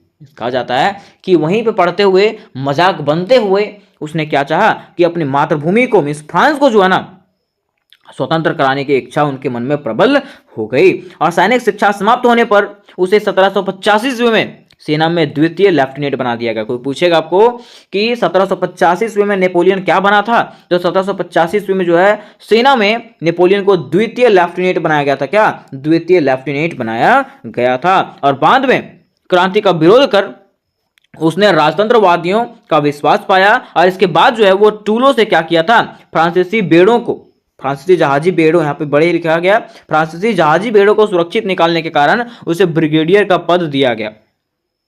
कोई पूछेगा उसको ब्रिगेडियर का पद क्यों दिया गया था, तो कहा बताइएगा इस प्रकार से कि टूलों से जो है फ्रांसीसी जहाजी बेड़ों को सुरक्षित निकालने के कारण उसे ब्रिगेडियर का पद दिया गया था, ब्रिगेडियर बनाया गया था। उसके बाद फिर नेशनल कन्वेंशन जब हुआ था तो उसकी भीड़ के आक्रमण से रक्षा करने के कारण उसे सेना का सेनापति बना दिया गया। क्या बना दिया गया था? सेना का सेनापति बनाया गया था। तो इस प्रकार से उसका क्या हुआ था, उदय हुआ था और उत्थान होना चालू हुआ था। अब देखिए इसका दूसरा कारण है फ्रांस के गौरव में वृद्धि। मीन्स नेपोलियन ने क्या किया, फ्रांस के गौरव में वृद्धि किया। अब कैसे किया, तो देखिए कहा जाता है कि नेपोलियन ने अपनी महत्वपूर्ण विजयों से फ्रांस को अंतरराष्ट्रीय गौरव प्रदान किया। नेपोलियन ने क्या किया, अपनी महत्वपूर्ण विजयों से फ्रांस को जो है अंतरराष्ट्रीय गौरव प्रदान किया था, क्योंकि नेपोलियन जो है यूरोप के कई राज्यों पे जो है अपना अधिकार जमा चुका था, अपना धाक जमा चुका था, है ना। इसलिए कहा जाता है कि नेपोलियन ने अपनी महत्वपूर्ण विजयों से फ्रांस को अंतरराष्ट्रीय गौरव प्रदान किया था और संपूर्ण यूरोप नेपोलियन की विजय से आश्चर्य हो गया। और संपूर्ण यूरोप जो था नेपोलियन के विजयों से जो है आश्चर्य हो गया और विदेशी राज्यों पर फ्रांस का धाक स्थापित हो गया। विदेशी राज्यों पर क्या हो गया था, फ्रांस का धाक स्थापित हो गया था। एक बार मैटरनिक ने कहा था कि जब फ्रांस सीखता है तो पूरे यूरोप को सर्दी जुकाम हो जाता। मीन्स कहा गया था कि फ्रांस का प्रभाव इतना अधिक था ना कि पूरा यूरोप में उसका प्रभाव फैल रहा था। ठीक है, कहा जाता है कि इन विजयों से उसे इतना अधिक गौरवशाली बना दिया। मीन्स इन विजयों ने उनको, नेपोलियन को इतना अधिक गौरवशाली प्रदान कर दिया, इतना गौरवशाली बना दिया जितना वह लुईस 14वां के समय में भी नहीं हो पाया था। ठीक है, मीन्स कह सकते हैं कि नेपोलियन के काल में फ्रांस जो है एक अहम भूमिका निभाया था। ठीक है, एक उत्तम स्थान पर पहुंच चुका था। फिर देखिए इसका तीसरा कारण है फ्रांस की शोचनीय दशा। फ्रांस की शोचनीय दशा, कहा जाता है कि फ्रांस की क्रांति के बाद राष्ट्रीय सभा देश में शांति स्थापित करने में असफल रही थी। फ्रांस की क्रांति के बाद जो है फ्रांस का दशा जो वो खराब हो चुका था, है ना, और उसकी स्थिति में जो है ना डगमगा चुकी थी। ठीक है, वहां पे शांति स्थापित नहीं हो पाया था। लेकिन फ्रांस की दशा अत्यंत शोचनीय हो चुका था। और उसके साथ साथ अगर फ्रांस की बात करें तो वहां का दशा जो है ना वो अत्यंत शोचनीय हो चुका था। उसके साथ साथ वहां जो डायरेक्टरी का शासन था, डायरेक्टरी मतलब राजा का बेटा ही राजा बनेगा, है ना, राजतंत्र जो था वो क्या था, अत्यंत भ्रष्ट था और निकम्मा था। अतः फ्रांस में एक ऐसे शक्तिशाली शासन की आवश्यकता थी जो देश की दशा को सुधार कर एक सशक्त एवं सुव्यवस्थित शासन प्रणाली की स्थापना कर सके। और यही कार्य को पूरा करने की क्षमता नेपोलियन में पूर्ण रूप से विद्यमान थी। अतः उसका उत्थान होना क्या था, स्वाभाविक था। और इस प्रकार से नेपोलियन का क्या हुआ था, उत्थान हुआ था, उदय हुआ था। समझ गए दोस्तों यहां तक? ठीक है, अब देखिए चौथा इसका पॉइंट है कि अपूर्व अवसर। अपूर्व अवसर कहने का अर्थ यह है कि कहा जाता है कि नेपोलियन को अपना उत्थान करने के दो अवसर मिले थे। नेपोलियन को अपना उदय करने का, उत्थान करने का दो अवसर मिले थे। पहला क्या था, जब टूलो बंदरगाह पर जहाजी बेड़े फंसे हुए थे उस समय उसको अपना लोकप्रियता हासिल करने का समय मिला था, है ना। और दूसरा राष्ट्रीय सम्मेलन के समय उसका सुरक्षा करने के लिए। ठीक है, तो वही कहा जाता है कि पहला जो है टूलो बंदरगाह पर अधिकार 1793 ईस्वी और राष्ट्रीय सम्मेलन की सुरक्षा 1795 ईस्वी करके उसने जो है ना अमर ख्याति प्राप्त कर लिया था, मीन्स लोकप्रियता प्राप्त कर लिया था। और उसकी योग्यताओं ने फ्रांस की जनता का हृदय जीत लिया। और इसके कारण जो है उसकी योग्यता जो था उसने क्या किया, फ्रांस के जनताओं का, मीन्स फ्रांस के लोगों का दिल जीत लिया। और उसके कारण ही नेपोलियन जो है फ्रांस का क्या बना था, राजा बना था। अब देखिए पांचवा यहां पे है महत्वाकांक्षा। क्या था, महत्वाकांक्षा। कहा जाता है कि नेपोलियन बड़ा ही महत्वाकांक्षी व्यक्ति था। नेपोलियन कैसा था, बड़ा ही महत्वाकांक्षी व्यक्ति था। उसकी असीमित महत्वाकांक्षाएं थी। ठीक है, उसका महत्वाकांक्षाएं जो थी, सोच जो था वो असीमित था, जिसके चलते वह शीघ्र ही सफलता के शिखर पर पहुंच गया। इसके कारण ही वो क्या हुआ, जल्दी ही सफलता की सीढ़ी पर पहुंच गया, सफलता के शिखर तक पहुंच गया था। कौन, नेपोलियन। तो उम्मीद करते दोस्तों कि यहाँ तक आपको क्लियरली समझ में आ गया होगा, ठीक है। और अगर आपको समझ में आया होगा तो वीडियो को लाइक करें, अपने दोस्तों के साथ शेयर करें। मैं आपको फिर से बता देना चाहता हूँ कि इस रिलेटेड जितने भी क्वेश्चन होने वाले हैं, सारे के सारे प्रश्न दोस्तों आपको एकदम ईजी तरीके से इस चैनल पर आपको मिलने वाले हैं। तो आज का प्रश्न हमारा क्या है, तो आज का प्रश्न इस प्रकार से है कि वियना कांग्रेस के कार्य का वर्णन करें। क्वेश्चन क्या है, वियना कांग्रेस के कार्यों का वर्णन करें और वियना कांग्रेस के मुख्य उद्देश्यों का वर्णन करें। कहने का अर्थ यह है कि वियना कांग्रेस से रिलेटेड आपका कोई भी प्रश्न आएगा, आपको सेम तरीके से आंसर लिखना है, कोई भी दिक्कत होने वाला नहीं है, ठीक है। अब देखिए, जब हम लोग क्वेश्चन पढ़ते हैं तो क्वेश्चन पढ़ने के बाद हमारे माइंड में यह सवाल आता है कि आखिर वियना कांग्रेस है क्या। माइंड में सवाल क्या आता है कि आखिर वियना कांग्रेस है क्या, ठीक है। तो सीधा आपको जानना है कि वियना कांग्रेस जो है ना, यूरोपीय देशों का एक ऐसा सम्मेलन था, एक ऐसा सभा था जिसका उद्देश्य था यूरोप को संतुलित करना। जिसका उद्देश्य क्या था, यूरोप को संतुलित करना, ठीक है। तो आखिर यूरोप को संतुलित करना का उद्देश्य क्यों आया उनके मन में, क्या वहां पे व्यवस्था ठीक नहीं थी, आखिर वहां पे क्या हुआ था, ठीक है। तो बात उस समय की है जब 1789 ईस्वी में क्या हुआ था, फ्रांस की क्रांति हुई। और फ्रांस की क्रांति के बाद जो है, जब नेपोलियन वहां का शासक बना, ठीक है, तो नेपोलियन ने यूरोप के देशों पर अपना कब्जा करना चालू कर दिया और इस प्रकार से निरंकुश सत्ता स्थापित किया कि पूरे यूरोपीय देश जो है ना, वो पागल हो गए, बौखला गए, ठीक है। अब यूरोपीय देशों का ऐसा लगने लगा कि कहीं ना कहीं नेपोलियन जो है हम लोगों को दबाने का प्रयास कर रहा है और कहीं ना कहीं क्या करना है, नेपोलियन को कैसे भी करके यहां से हटाना है, तभी हम लोग चैन की नींद ले पाएंगे और चैन की सांस ले पाएंगे, ठीक है। तभी मेटरनिक के द्वारा नेपोलियन का अंत किया गया, नेपोलियन का पतन हो गया। और नेपोलियन के पतन होने के तुरंत बाद यूरोपीय देशों के द्वारा ऑस्ट्रिया के वियना में क्या हुआ, यूरोपीय देशों के द्वारा एक सम्मेलन बुलाया गया, एक सभा बुलाया गया, जिसमें से ये निर्णय लिया गया कि आखिर किस प्रकार से यूरोपीय देशों में शांति स्थापित किया जाएगा, ठीक है। इसी शांति स्थापना को हम लोग क्या कहते हैं, वियना कांग्रेस कहते हैं। क्या कहते हैं, वियना कांग्रेस कहते हैं, ठीक है। लिखना आपको इस प्रकार से दोस्तों, सबसे पहले आपको लिखना है भूमिका। क्या लिखना है, भूमिका। और भूमिका में लिखना है कि वियना कांग्रेस यूरोपीय देशों का एक ऐसा सम्मेलन या सभा था जिसका मुख्य उद्देश्य नेपोलियन बोनापार्ट के पतन और फ्रांसीसी क्रांतिकारी युद्धों के बाद यूरोप में शक्ति का एक नया संतुलन स्थापित करना था। मीन्स कह सकते हैं कि वियना कांग्रेस एक ऐसा सम्मेलन था जो यूरोपीय देशों के द्वारा बनाया गया था और इसका मुख्य उद्देश्य क्या था, तो नेपोलियन बोनापार्ट का पतन और फ्रांसीसी क्रांतिकारी युद्धों के बाद यूरोप में जो अर्थव्यवस्था बिगड़ चुकी थी उसको क्या करना, संभालना, ठीक है। वहां का स्थिति को संतुलित करना ही किसका कार्य था, वियना कांग्रेस का मुख्य उद्देश्य था। कहा जाता है कि वियना कांग्रेस सितंबर 1814 से जून 1815 तक चला। कोई पूछेगा कि वियना कांग्रेस जो है वो कब से कब तक चला था, ये जो सम्मेलन है वो कब से कब तक चला था, तो सितंबर 1814 से लेकर के जून 1815 तक ये सम्मेलन चला था। और इसमें जो है कौन से देशों ने भाग लिया, तो ऑस्ट्रिया, रूस, पर्सिया, ग्रेट ब्रिटेन, फ्रांस, ये सारे प्रमुख यूरोपीय शक्तियों ने जो है ना इसका प्रतिनिधित्व किया था। ये कौन सा, वियना कांग्रेस का। तो यहां दोस्तों हम लोगों ने समझ गया कि आखिर वियना कांग्रेस है क्या। अब यहां पे बातें आती है, पॉइंट बाय पॉइंट आपको लिखना है कि इसकी अध्यक्षता जो है ना, या तो मेजबानी कह सकते हैं, इसकी मेजबानी किसने किया था, तो ऑस्ट्रियाई राजनेता मेटरनिक ने। किसने, मेटरनिक ने, क्योंकि मेटरनिक ने नेपोलियन का अंत किया था, ठीक है। नेपोलियन का पतन में सबसे बड़ा योगदान जो था वो किसका था, मेटरनिक था। मेटरनिक का, किसका, मेटरनिक का था, ठीक है। इसलिए कहा जाता है कि इसका अध्यक्षता जो है वो किसने किया था, तो मेटरनिक ने किया। किसने, मेटरनिक ने, ठीक है। नेक्स्ट में कहा गया है कि वियना कांग्रेस के माध्यम से यूरोप में नेपोलियन युग का अंत हुआ।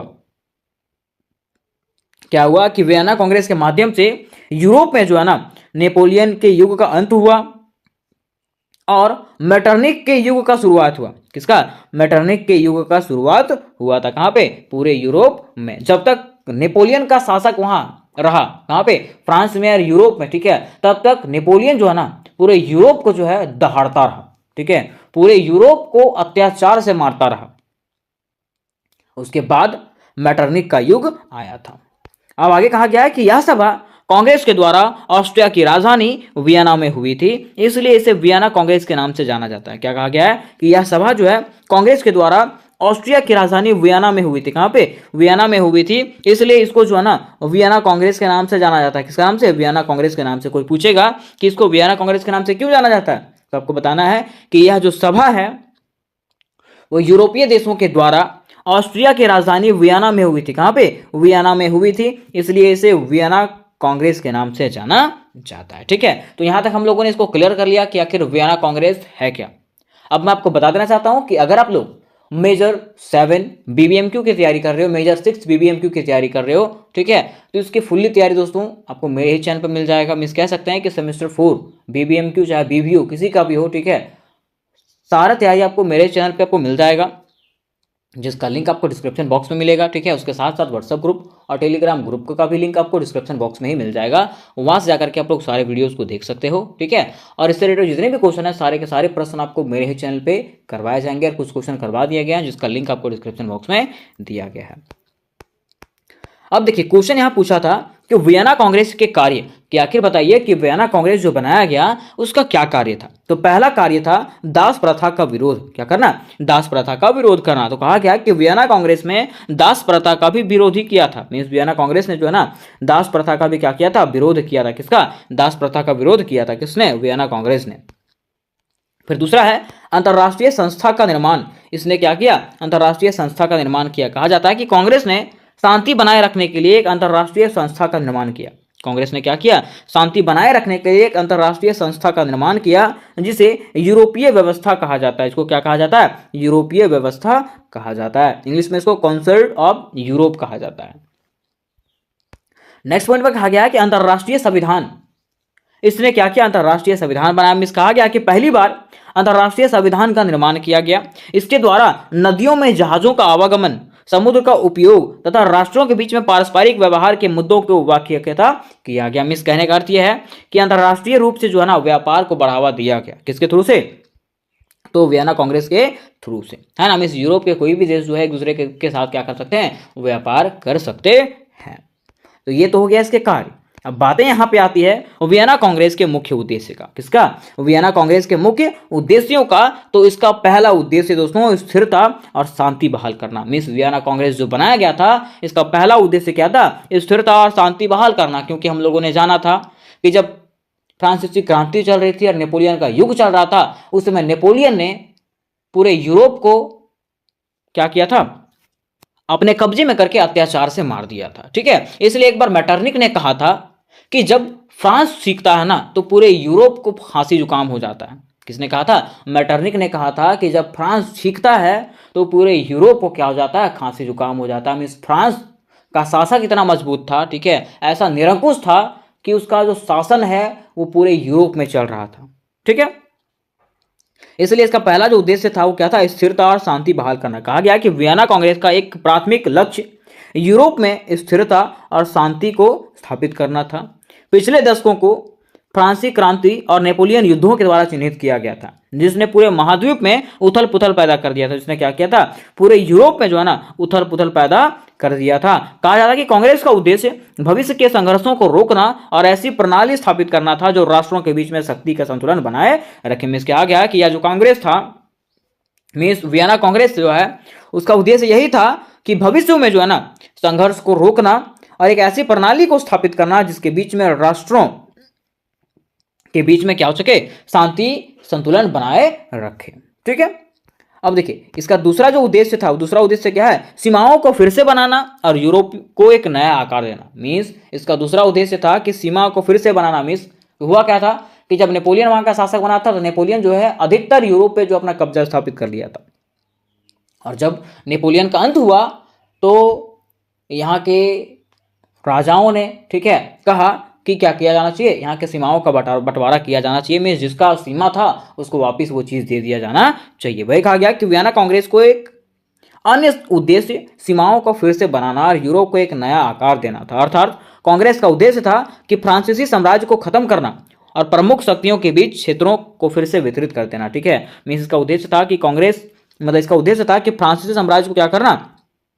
खत्म कर देना, और जो प्रमुख शक्तियां हैं वो उसके बीच में जो है इसके क्षेत्रों को क्या करना? बंटवारा कर देना।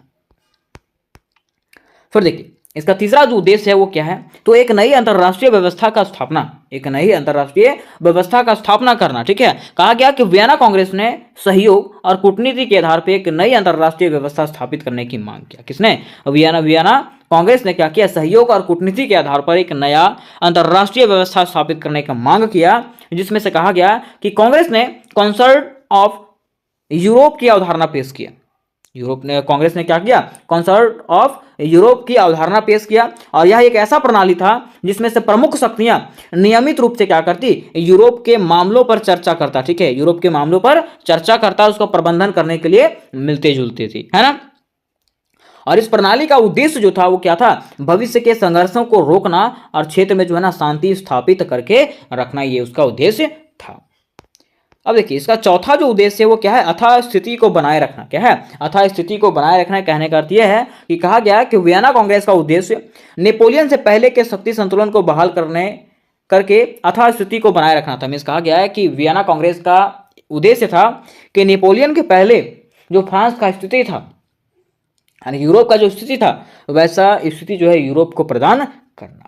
कहा गया है कि प्रमुख यूरोपीय शक्तियों ने अपने हितों को सुनिश्चित करने और किसी भी एक राष्ट्र को बहुत अधिक प्रभुत्व हासिल करने से रोकने की मांग किया। ठीक है, मैं सारे देशों ने कहा कि किसी भी एक राष्ट्र को जो है ना इतना शक्तिशाली ना करो ताकि दूसरा राष्ट्र पे वो क्या कर सके? कब्जा कर सके। और कांग्रेस ने एक नया संतुलन स्थापित करने में सफल रही। ठीक है, कांग्रेस जो है एक नया संतुलन स्थापित करने में सफल रहा जो कई दशकों तक चलेगा और अंततः यूरोप में सापेक्ष शांति की अवधि का योगदान देगा और यूरोप में जो है क्या करेगा? शांति स्थापित करेगा। ठीक है, तो ये इसके उद्देश्य थे।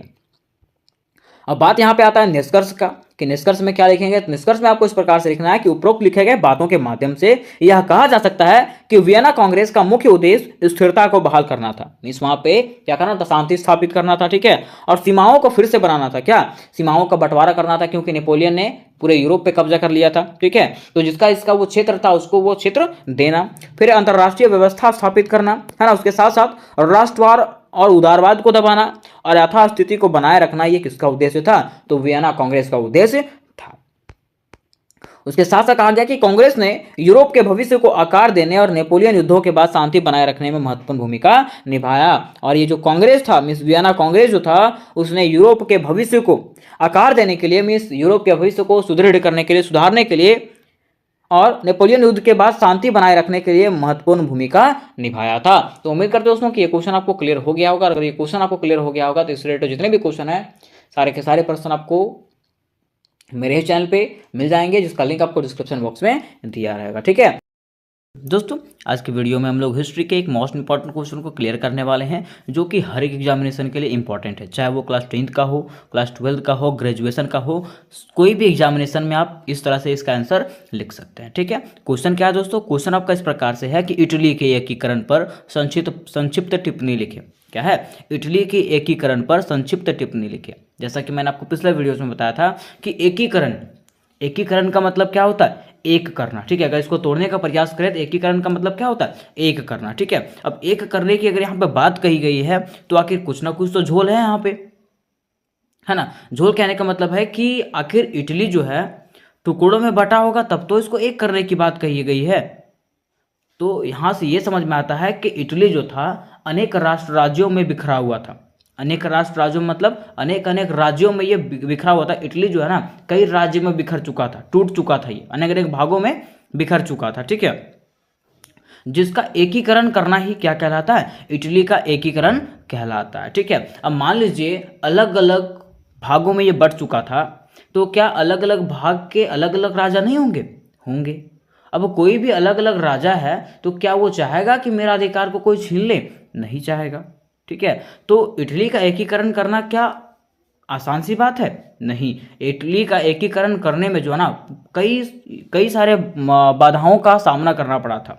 ठीक है, जिसका वर्णन हम लोग नीचे करेंगे। ठीक है, तो चलिए सबसे पहले हम लोग जानते हैं कि इटली का एकीकरण कैसे हुआ, इसके भूमिका को समझते हैं और यहाँ पे क्या क्या हुआ था। ठीक है, तो देखिए अगर बात करें इटली के भूमिका का, इटली के एकीकरण में भूमिका का तो हम लोग कैसे लिखेंगे?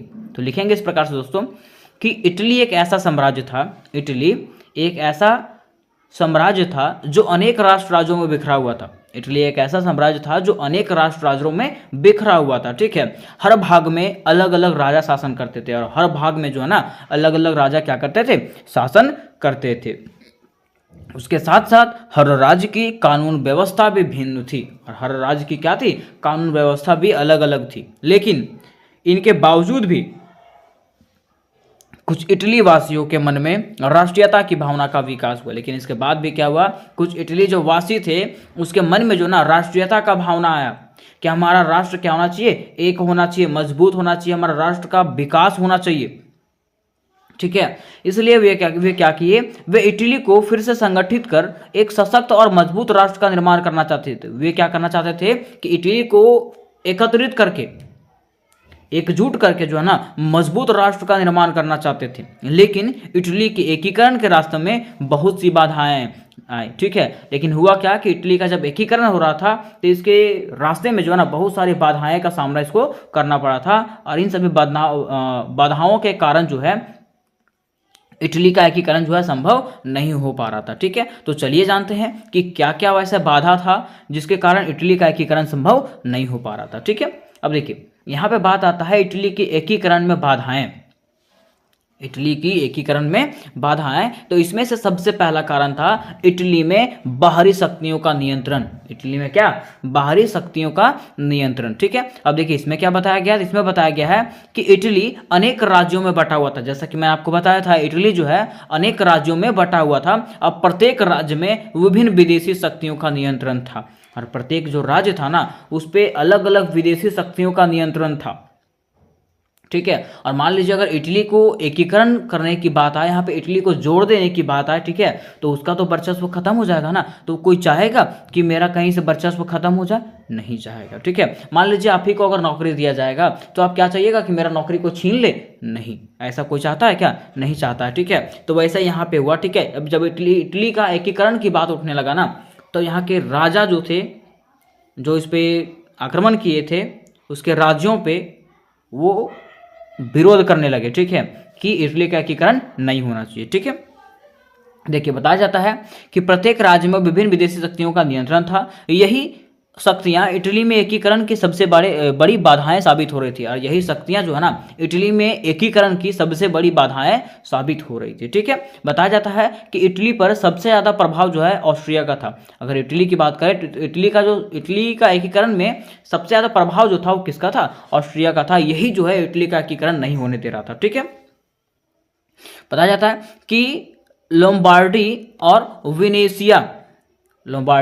वेनेशिया पर उसका नियंत्रण था, किसका, ऑस्ट्रिया का, ठीक है। इस प्रकार से क्या हुआ, लगभग पूरी इटली पर ऑस्ट्रिया का ही नियंत्रण था, ठीक है। उसके साथ साथ अगर देखिए लोम्बार्डी और वेनेशिया और उसके कई क्षेत्रों पर जो है ना ऑस्ट्रिया का अधिकार था, ठीक है। अब इस प्रकार से अगर बात करें तो इस प्रकार से पूरी इटली पर जो है ऑस्ट्रिया का ही नियंत्रण था और वह जो है वह नहीं चाहता था कि इटली का एकीकरण हो। कौन नहीं चाहता था, ऑस्ट्रिया, ठीक है। ऑस्ट्रिया क्या चाहता था कि इटली का एकीकरण नहीं हो, ठीक है। और यही कारण था कि इटली वासियों के द्वारा तमाम कोशिशें करने पर भी इटली का एकीकरण नहीं हो पा रहा था। और कैबुर ने इस विषय पर कहा था कि ऑस्ट्रिया इटली की स्वतंत्रता का सबसे प्रमुख शत्रु है, ठीक है। अब देखिए वहां के लोगों का तमाम कोशिशों के बावजूद भी जो है ना इटली का एकीकरण नहीं हो पा रहा था और उस समय जो है ना कैबुर ने इस विषय पर कहा था कि ऑस्ट्रिया जो है ना इटली की स्वतंत्रता का सबसे प्रमुख शत्रु है। कौन, ऑस्ट्रिया, ठीक है, ठीक है। यहां तक समझ में आ गया आपको। अब देखिए इसका दूसरा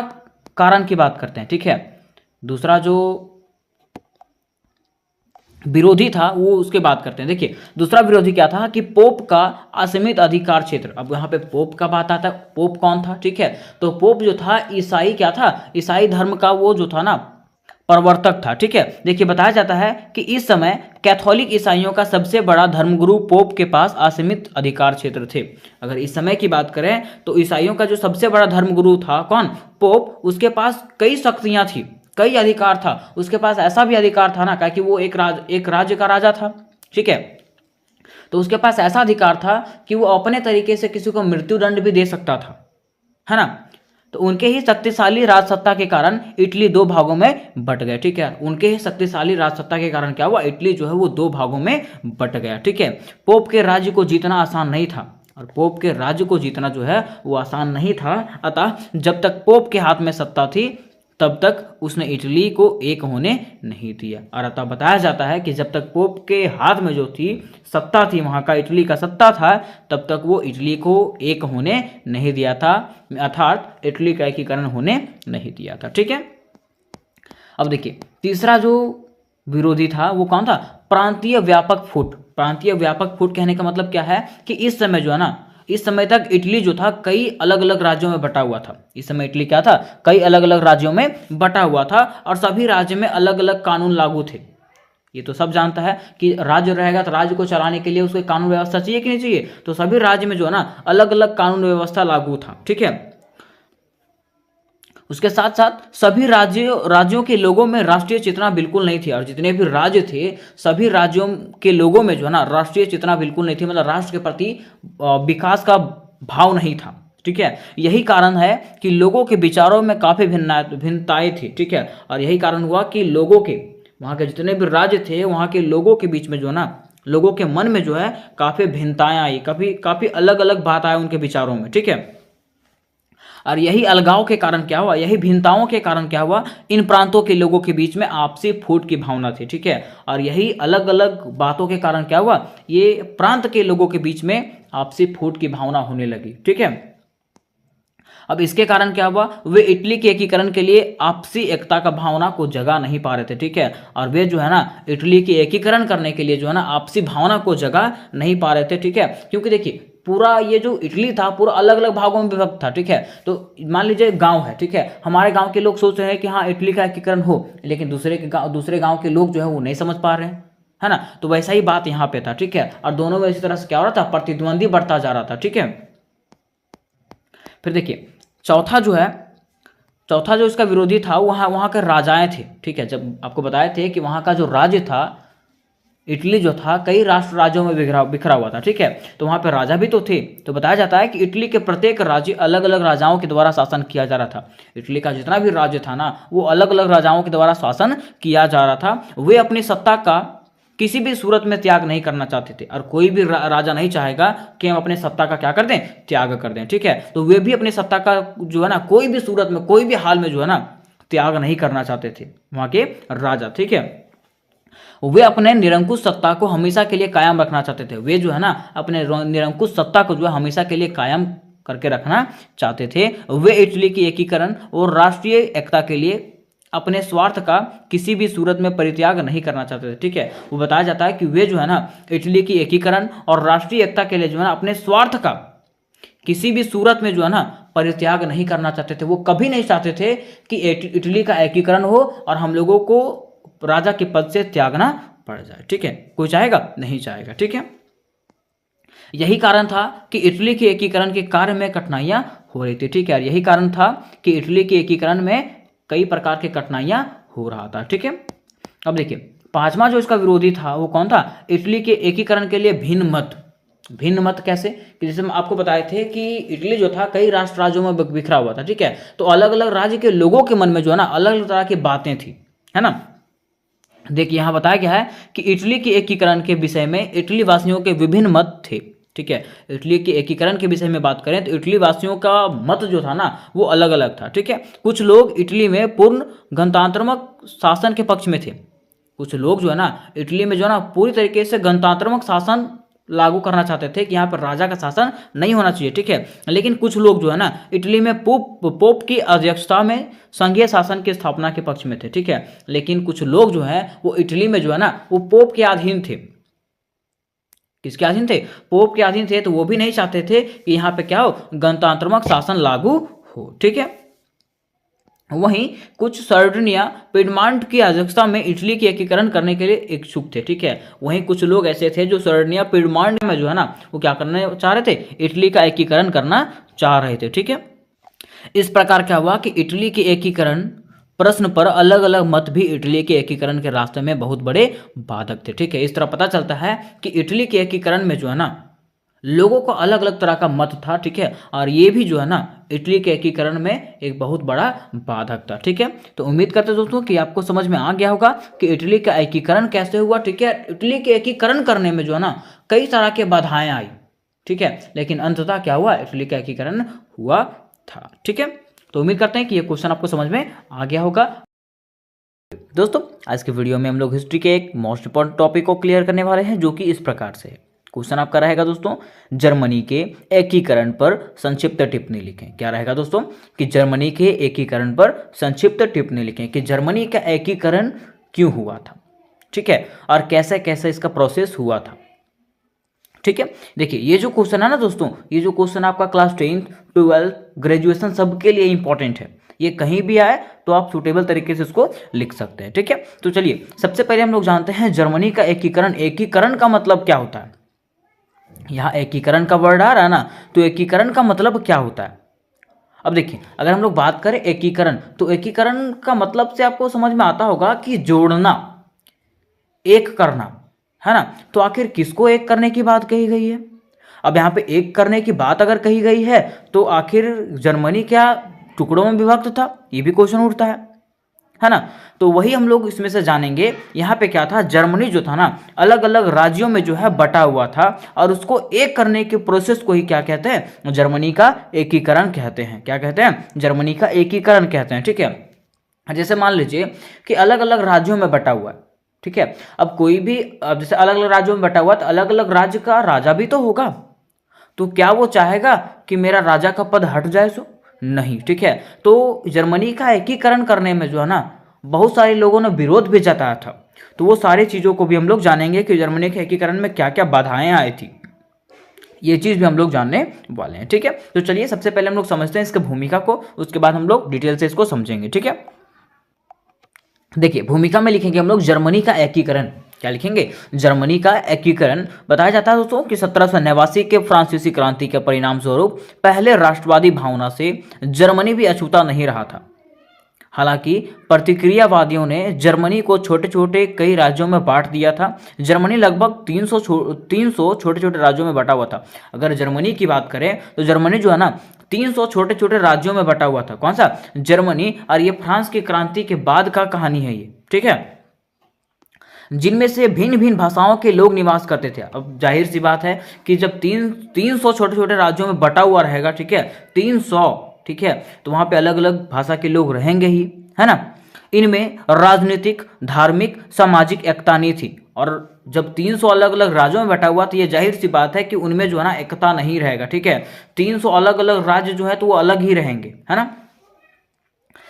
प्रशासनिक दृष्टि से मोटे तौर पर जर्मनी को 3 भागों में, उत्तरी, मध्य और दक्षिणी जर्मनी में बांटा गया था। ठीक है, अब देखिए अगर बात करें प्रशासनिक तौर पे, ठीक है, प्रशासनिक तौर पे जो है ना जर्मनी को जो है 3 भागों में बांटा गया था, उत्तरी, मध्य और दक्षिणी। ठीक है, जर्मनी में बांटा गया था इसको। ठीक है, अब देखिए यहाँ पे थोड़ा सा एक पॉइंट में बताया गया है कि 19वीं सदी के जर्मनी का एकीकरण यूरोप के सर्व प्रमुख घटनाओं में से एक है। अगर 19वीं शताब्दी के जर्मनी का एकीकरण की बात करें ना तो यूरोप के सर्व प्रमुख घटनाओं में से एक है ये। ठीक है, कौन सा, जर्मनी का एकीकरण। ठीक है, इस एकीकरण से यूरोप के राजनीति के शक्ति संतुलन के सभी समीकरण गड़बड़ा गए। इस एकीकरण से क्या हुआ कि यूरोप के राजनीति के शक्ति संतुलन जो है ना सब गड़बड़ा गया। ठीक है, अब हम लोग समझेंगे इसके पृष्ठभूमि को। क्या समझेंगे, इसके पृष्ठभूमि को। ठीक है, और देखिए अगर ये पीडीएफ, ये क्वेश्चन का अगर आपको पीडीएफ चाहिए होगा, ठीक है, तो डिस्क्रिप्शन बॉक्स में टेलीग्राम ग्रुप का लिंक दिया हुआ रहेगा। ठीक है, वहां से आप लोग टेलीग्राम ग्रुप में जुड़ जाइए, और भी क्वेश्चन अगर आपको चाहिए होंगे टेलीग्राम ग्रुप में जुड़ करके मुझे मैसेज कर सकते हैं, मैं आपको पीडीएफ वहां पे सेंड कर दूंगा। ठीक है, देखिए पृष्ठभूमि में क्या बताना, देखिए पृष्ठभूमि में पॉइंट बाय पॉइंट बताया गया है कि नेपोलियन की विजय से पूर्व, नेपोलियन की विजय से पूर्व मतलब फ्रांसीसी क्रांति के पहले जर्मनी जो था 300 से अधिक छोटी रियासतों में विभक्त था, छोटे राज्यों में विभक्त था। कौन, जर्मनी। ठीक है, नेपोलियन ने इसको जीतकर वियना कांग्रेस में 29 राज्यों में परिसंघ में बदल दिया। ठीक है, अब क्या हुआ, नेपोलियन जब इसको जीत गया ना तो इसको क्या किया, 29 राज्यों के परिसंघ में बदल दिया इसको, किसको, जर्मनी को। ठीक है, अब उसके बाद देखिए बताया जाता है कि भौगोलिक दृष्टि से जर्मनी के राज्यों को मोटे तौर पे 3 भागों में बांटा जा सकता है। अगर भौगोलिक दृष्टि से इसको देखें ना तो जर्मनी के राज्यों को जो है मोटे तौर पे 3 भागों में बांटा जा सकता है, जो आपको ऊपर भी दिखाए थे, लेकिन यहाँ पे आपको मैं दिखा देता हूँ कि कैसे 3 भागों में बांटा जा सकता है। देखिए उत्तरी भाग में प्रसा आ जाता है, सैक्सनी, हनोवर और फ्रैंकफर्ट, ठीक है। मध्य वर्ग में ये आ जाता है, फिर दक्षिणी भाग में ये सब आ जाते हैं, ठीक है। तो ये आपको दिखा दिया गया, बस दिखाने के लिए मैं आपको यहाँ पे अपलोड कर दिया था इसको, ठीक है। 3 भागों में बांटा गया था, उत्तरी भाग, मध्य भाग और दक्षिणी भाग, ठीक है। अब देखिए अगला पॉइंट में बताया गया है कि आकार और सैनिक शक्ति की दृष्टि से प्रसा सबसे शक्तिशाली था। अगर आकार की बात करें, देखिए आकार और सैनिक शक्ति की दृष्टि से प्रसा जो था, उत्तरी भाग का प्रसा जो था वो सबसे शक्तिशाली था, ठीक है। बताया जाता है कि जर्मनी के निर्माण में दोस्तों सर्वाधिक योगदान जो है नेपोलियन की विजय यात्रा को दिया जाता है। जर्मनी के निर्माण में जो है ना सर्वाधिक योगदान किसने दिया था? नेपोलियन के विजय यात्रा ने ही दिया था, ठीक है। और लिप्सन के अनुसार से आधुनिक जर्मनी का जन्मदाता भी किसको कहा जाता है? नेपोलियन को ही कहा जाता है, ठीक है। और याद रखिएगा पूछा जाएगा कि लिप्सन के अनुसार से आधुनिक जर्मनी का जन्मदाता किसको कहा गया है, तो किसको कहा गया? नेपोलियन को जो जर्मनी का जन्मदाता कहा गया है, ठीक है। यहां तक आपको समझ में आ गया होगा इसके पृष्ठभूमि। अब हम लोग समझते हैं ना कि जर्मनी की एकीकरण में क्या क्या प्रमुख बाधाएं आई थी। आखिर जर्मनी का जब एकीकरण हुआ था तो जर्मनी का एकीकरण में क्या क्या प्रमुख बाधाएं आई थी, ठीक है। अब देखिए जर्मनी का एकीकरण में सबसे प्रमुख बाधा किसका था? ऑस्ट्रिया का था। किसका था? ऑस्ट्रिया का, ठीक है। ऑस्ट्रिया क्या करता है? इसमें हस्तक्षेप करता है, ठीक है। जैसे कि मैंने आपको बताया था, पहले ही बताया था कि जर्मनी का एकीकरण हो रहा, मतलब सारे राज्यों को एक साथ जोड़ा जा रहा है। अब अगर सारे राज्यों को एक साथ जोड़ा जाएगा तो वो राजा का राजस्व तो छीन जाएगा ना। अब कोई भी राजा चाहेगा कि मेरा गद्दी हट जाए वहां से? चाहेगा? नहीं चाहेगा, ठीक है। तो इसलिए जो है ऑस्ट्रिया क्या करता है, वहां पे जो है ना विरोध प्रकट करता है कि मुझे जर्मनी का एकीकरण नहीं करना और मैं इसके विरुद्ध में खड़ा होता हूं, ठीक है। जर्मनी के एकीकरण में हस्तक्षेप ये करता है, ठीक है। फिर देखिए दूसरा जो प्रमुख बाधा था वो क्या था? जर्मन राज्यों में आर्थिक, सामाजिक, राजनीतिक असमानताएं। दूसरा जो प्रमुख बाधा था क्या था कि जर्मन राज्यों में जर्मनी के जो राज्य थे, ठीक है, 300 राज्यों में जो विभक्त था ना, उसमें जो था ना आर्थिक, सामाजिक, राजनीतिक असमानताएं कि वो सब तरीके से अलग थे। वो किसी भी एक तरीके से एक दूसरे से मिलते जुलते नहीं थे, वो सारे एक दूसरे से अलग थे। अब एक दूसरे से अलग रहेंगे तो उसका बातचीत करने का तरीका भी अलग रहेगा, उनका भाषा भी अलग रहेगा। तो क्या वो एकजुट होंगे? नहीं हो पाएंगे। एकजुट हो पाएंगे क्या? नहीं, ठीक है। और जब उनको बोला गया कि जर्मनी का एकीकरण किया जाए, जर्मनी को एक ही भाग में कर दिया जाए, तो वो लोग जो है ना इसके लिए विरोध जुटाने लगे, ठीक है। विरोध करने लगे कि हम लोगों को जर्मनी का एकीकरण नहीं करना है, ठीक है। क्योंकि उन लोगों को ये डर था कि मान लीजिए अगर जर्मनी का एकीकरण होता है ना तो हमारे घर जायदाद, जमीन जायदाद सारा का सारा क्या चला जाएगा? सब खत्म हो जाएगा, ठीक है। इसलिए वहां के जो जर्मन राज्य के जो लोग थे ना वो क्या होने लगे? इसका विरोध करने लगे, ठीक है। फिर तीसरा देखिए, तीसरा जो है जर्मन राज्य सैनिक दृष्टि से कमजोर। अगर जर्मनी राज्य की बात करें, जर्मन के जो 300 राज्य थे ना उसके अलग अलग राजा थे, ठीक है। अब अलग अलग राजा थे तो आपस में वो लोग लड़ते झगड़ते रहते थे। तो इस तरह से हम लोग कह सकते हैं कि वहां पे जो सैनिक दृष्टि से अगर देखें जर्मनी को, तो सैनिक दृष्टि से वो क्या था? काफी कमजोर था। क्या था? काफी कमजोर था, जिसके लिए उसको बड़ी तादाद पे जो है ना समस्या का सामना करना पड़ा, ठीक है। अब मान लीजिए सैनिक दृष्टि से कमजोर रहेगा तो कोई भी देश आएगा आप पे आकर आक्रमण करके चला जाएगा कि नहीं? जरूर जाएगा, ठीक है। अब देखिए इसका जो चौथा जो प्रमुख बाधा था वो छोटे छोटे राजा एकीकरण को पसंद नहीं करते थे। वही मैंने आपको बताया था कि छोटे छोटे राजाएं जो थे यहाँ पे वो एकीकरण को पसंद नहीं करते थे। क्यों नहीं करते थे? क्योंकि वो नहीं चाहते थे, कभी नहीं चाहते थे कि हमारा जो राजस्व है वो छीन जाए। कोई चाहेगा? कोई नहीं चाहेगा, ठीक है। इसलिए छोटे जो राजा थे, जो वहाँ के जर्मनी के जो राजाएं थे, जर्मनी के राज्य के जो राजाएं थे वो कभी भी एकीकरण को पसंद करते नहीं थे। उन लोगों का सीधा कहना था कि जर्मनी का एकीकरण नहीं होना चाहिए। कि लोगों का? वहां के छोटे छोटे राजाओं का, ठीक है। आगे देखिए पांचवा में बताया गया है कि जर्मनी के दक्षिण राज्य में पोप का प्रभाव। जर्मनी के दक्षिण राज्य में क्या था? पोप का प्रभाव था, ठीक है। ये जो था ईसाई धर्म का था। क्या था? ईसाई धर्म का था, ठीक है। और ये ईसाई धर्म का प्रचार करना चाहता था। और ये भी जो है ना ये भी कह रहा था कि मान लीजिए अगर ऐसा हो जाएगा तो वहाँ पे वो प्रचार प्रसार कर पाएगा नहीं, और अंततः जो है पोप भी जो है क्या करता है, इसके खिलाफ विरोध करना प्रारंभ कर देता है और वो बोलता है कि जर्मनी का एकीकरण नहीं होना चाहिए। ठीक है, तो ये 5 बाधाएं थी जर्मनी के आगे जर्मनी का एकीकरण करने के लिए। ठीक है, अब देखिए निष्कर्ष में बताया जाता है, निष्कर्ष में हम लोग क्या लिखेंगे, तो निष्कर्ष में बताया जाता है कि जर्मनी एकीकरण की प्रक्रिया जो है 1848 में उदारवादी आंदोलन के साथ प्रारंभ हुआ। जर्मनी एकीकरण की प्रक्रिया जो है 1848 में उदारवादी आंदोलन के साथ प्रारंभ हुआ। इसके अंतर्गत निर्वाचित सांसद का गठन हुआ। इसके अंतर्गत क्या हुआ, निर्वाचित सांसद का गठन हुआ तथा राजनीतिक सुधारों का कार्यक्रम प्रारंभ हुआ। और अब क्या हुआ, राजनीतिक सुधारों का कार्यक्रम जो है प्रारंभ हो गया। ठीक है, लेकिन उदारवादियों को राजशाही फौज की ताकत ने दबा दिया। लेकिन वहां पे जो उदारवादी थे उसको राजशाही फौज मतलब समझते हैं, जो राजा का जो फौज था उन लोगों ने क्या किया, उसको दबा दिया। ठीक है, अब क्या हुआ कि राष्ट्रीय एकीकरण आंदोलन प्रसा में केंद्रित हो गए। अब राष्ट्रीय एकीकरण आंदोलन जो था वो प्रसा में केंद्रित हो गया। ठीक है, जर्मनी का सबसे शक्तिशाली राज्य कौन सा था, प्रसा था। ठीक है, तो राष्ट्रीय एकीकरण आंदोलन जो है ना वो कहां चली गई, प्रसा में केंद्रित हो गया। ठीक है, जहां प्रसा के राजा ने ऑटोमन बिस्मार्क को अपना राजा घोषित कर दिया। ठीक है, जहां पे क्या हुआ, प्रसा के राजा जो थे वो ऑटोमन बिस्मार्क को जो है ना अपना राजा घोषित कर दिया। ठीक है, अब बिस्मार्क ने क्या किया, सेना की मदद से ऑस्ट्रिया, डेनमार्क तथा फ्रांस को पराजित कर दिया। अब क्या हुआ, बिस्मार्क ने क्या किया, ऑस्ट्रिया, डेनमार्क तथा फ्रांस को क्या कर दिया, पराजित कर दिया। और इस प्रकार से जर्मनी का एकीकरण की प्रक्रिया जो है वो संपूर्ण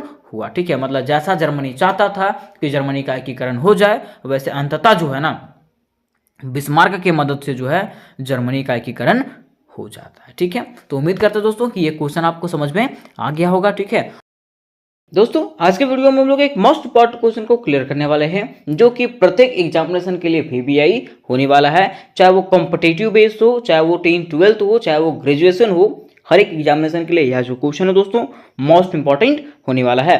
तो आज का प्रश्न हमारा इस प्रकार से है कि बर्लिन कांग्रेस का वर्णन कीजिए। क्वेश्चन क्या है, बर्लिन कांग्रेस का वर्णन कीजिए और यूरोप पर इसके क्या प्रभाव पड़े उसके बारे में बताइए। ठीक है, तो सबसे पहले हम लोग को यह जानना पड़ेगा कि आखिर बर्लिन कांग्रेस क्या है।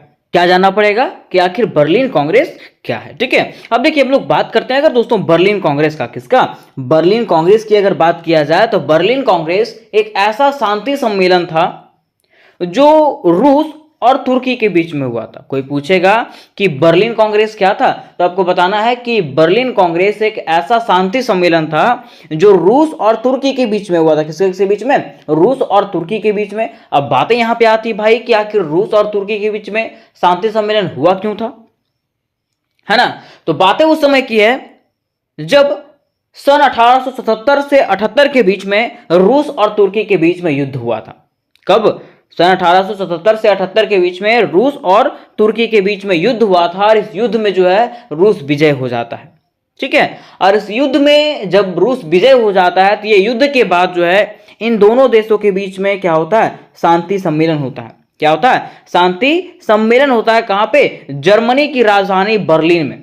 कहां पे, जर्मनी की राजधानी बर्लिन में। इसलिए इसको क्या कहा जाता है, बर्लिन कांग्रेस कहा जाता है, या तो बर्लिन शांति सम्मेलन इसको कहा जाता है। ठीक है, तो चलिए सबसे पहले हम लोग को लिखना है बर्लिन कांग्रेस का परिचय। क्या लिखना है, बर्लिन कांग्रेस का परिचय, कि आखिर बर्लिन कांग्रेस किसको कहते हैं। ठीक है, तो लिखा हुआ है कि बर्लिन कांग्रेस, जिसे बर्लिन सम्मेलन के नाम से भी जाना जाता है, यह एक ऐसा सम्मेलन था जिसका मुख्य उद्देश्य 1877 से 78 में रूस और तुर्की के बीच में युद्ध का शांति और समझौता करवाना था। ठीक है, हम इस कह सकते हैं कि बर्लिन कांग्रेस एक ऐसा सम्मेलन था जिसका मुख्य उद्देश्य क्या था, तो 1877 से 78 के बीच में जो रूस और तुर्की के बीच में युद्ध हुआ था उन लोगों के बीच में क्या करना, समझौता करवाना। उसी को हम लोग क्या कहते हैं, बर्लिन कांग्रेस सम्मेलन कहते हैं। ठीक है, अब देखिए यहां पे बातें आती है बर्लिन कांग्रेस की पृष्ठभूमि कि आखिर कैसे कैसे वहां पे क्या क्या हुआ था। ठीक है, इस सम्मेलन में, है ना। तो कहा जाता है कि यह सम्मेलन 13 जून से 13 जुलाई सन 1878 के बीच जर्मनी की राजधानी बर्लिन में आयोजित हुआ था। मीन्स यह जो सम्मेलन है वो कब से कब तक चला था, तो 13 जून 1878 से लेकर के 13 जुलाई 1878 तक चला था। और यह जो है जर्मनी की राजधानी बर्लिन में आयोजित हुआ था। यह जो सम्मेलन है वो कहाँ हुआ था, जर्मनी की राजधानी बर्लिन में हुआ था, इसलिए इसको बर्लिन समझौता के नाम से भी जाना जाता है।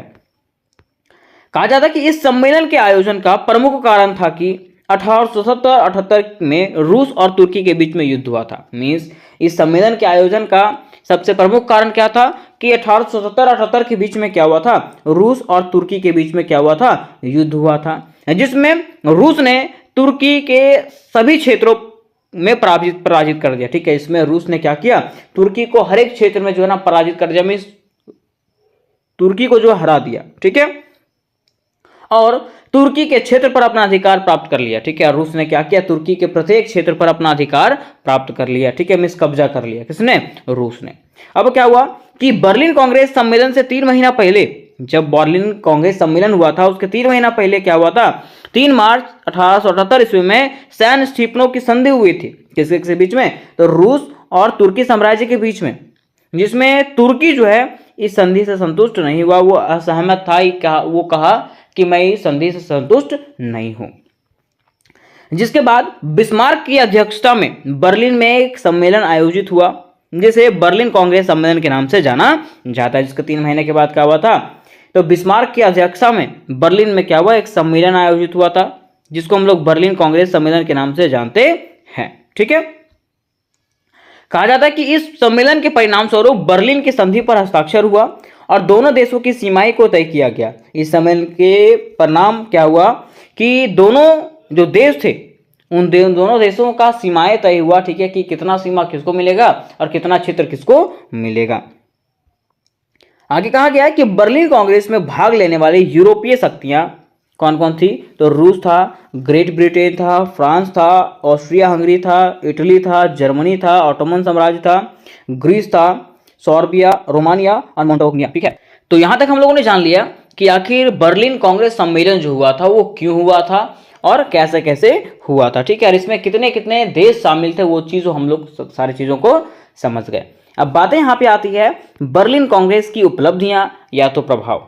बर्लिन कांग्रेस की उपलब्धियां या तो प्रभाव। देखिए, इसका पहला प्रभाव क्या हुआ था कि राष्ट्रीयता के सिद्धांत की अवहेलना करना।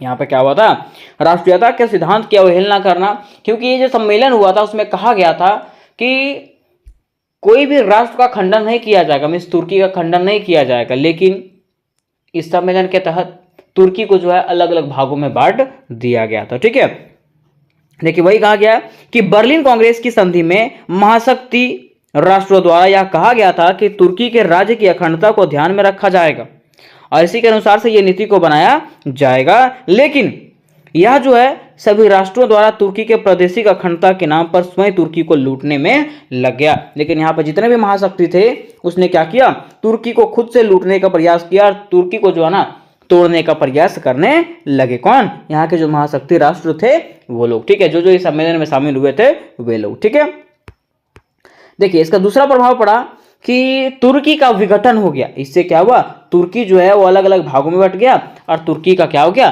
पतन हो गया। देखिए कहा गया कि महाशक्तियों राष्ट्रों ने रूस और तुर्की के बीच सीमा या क्षेत्र को बंटवारा करने के उद्देश्य से सम्मेलन आयोजित किया था। इस महाशक्ति राष्ट्र जो थे वो रूस और तुर्की के बीच में सीमा या क्षेत्र के बंटवारा करने के उद्देश्य से यह सम्मेलन आयोजित किए थे। लेकिन यह सम्मेलन में जो है ना सभी राष्ट्रों ने क्या किया, अपने स्वार्थ के लिए कार्य किया।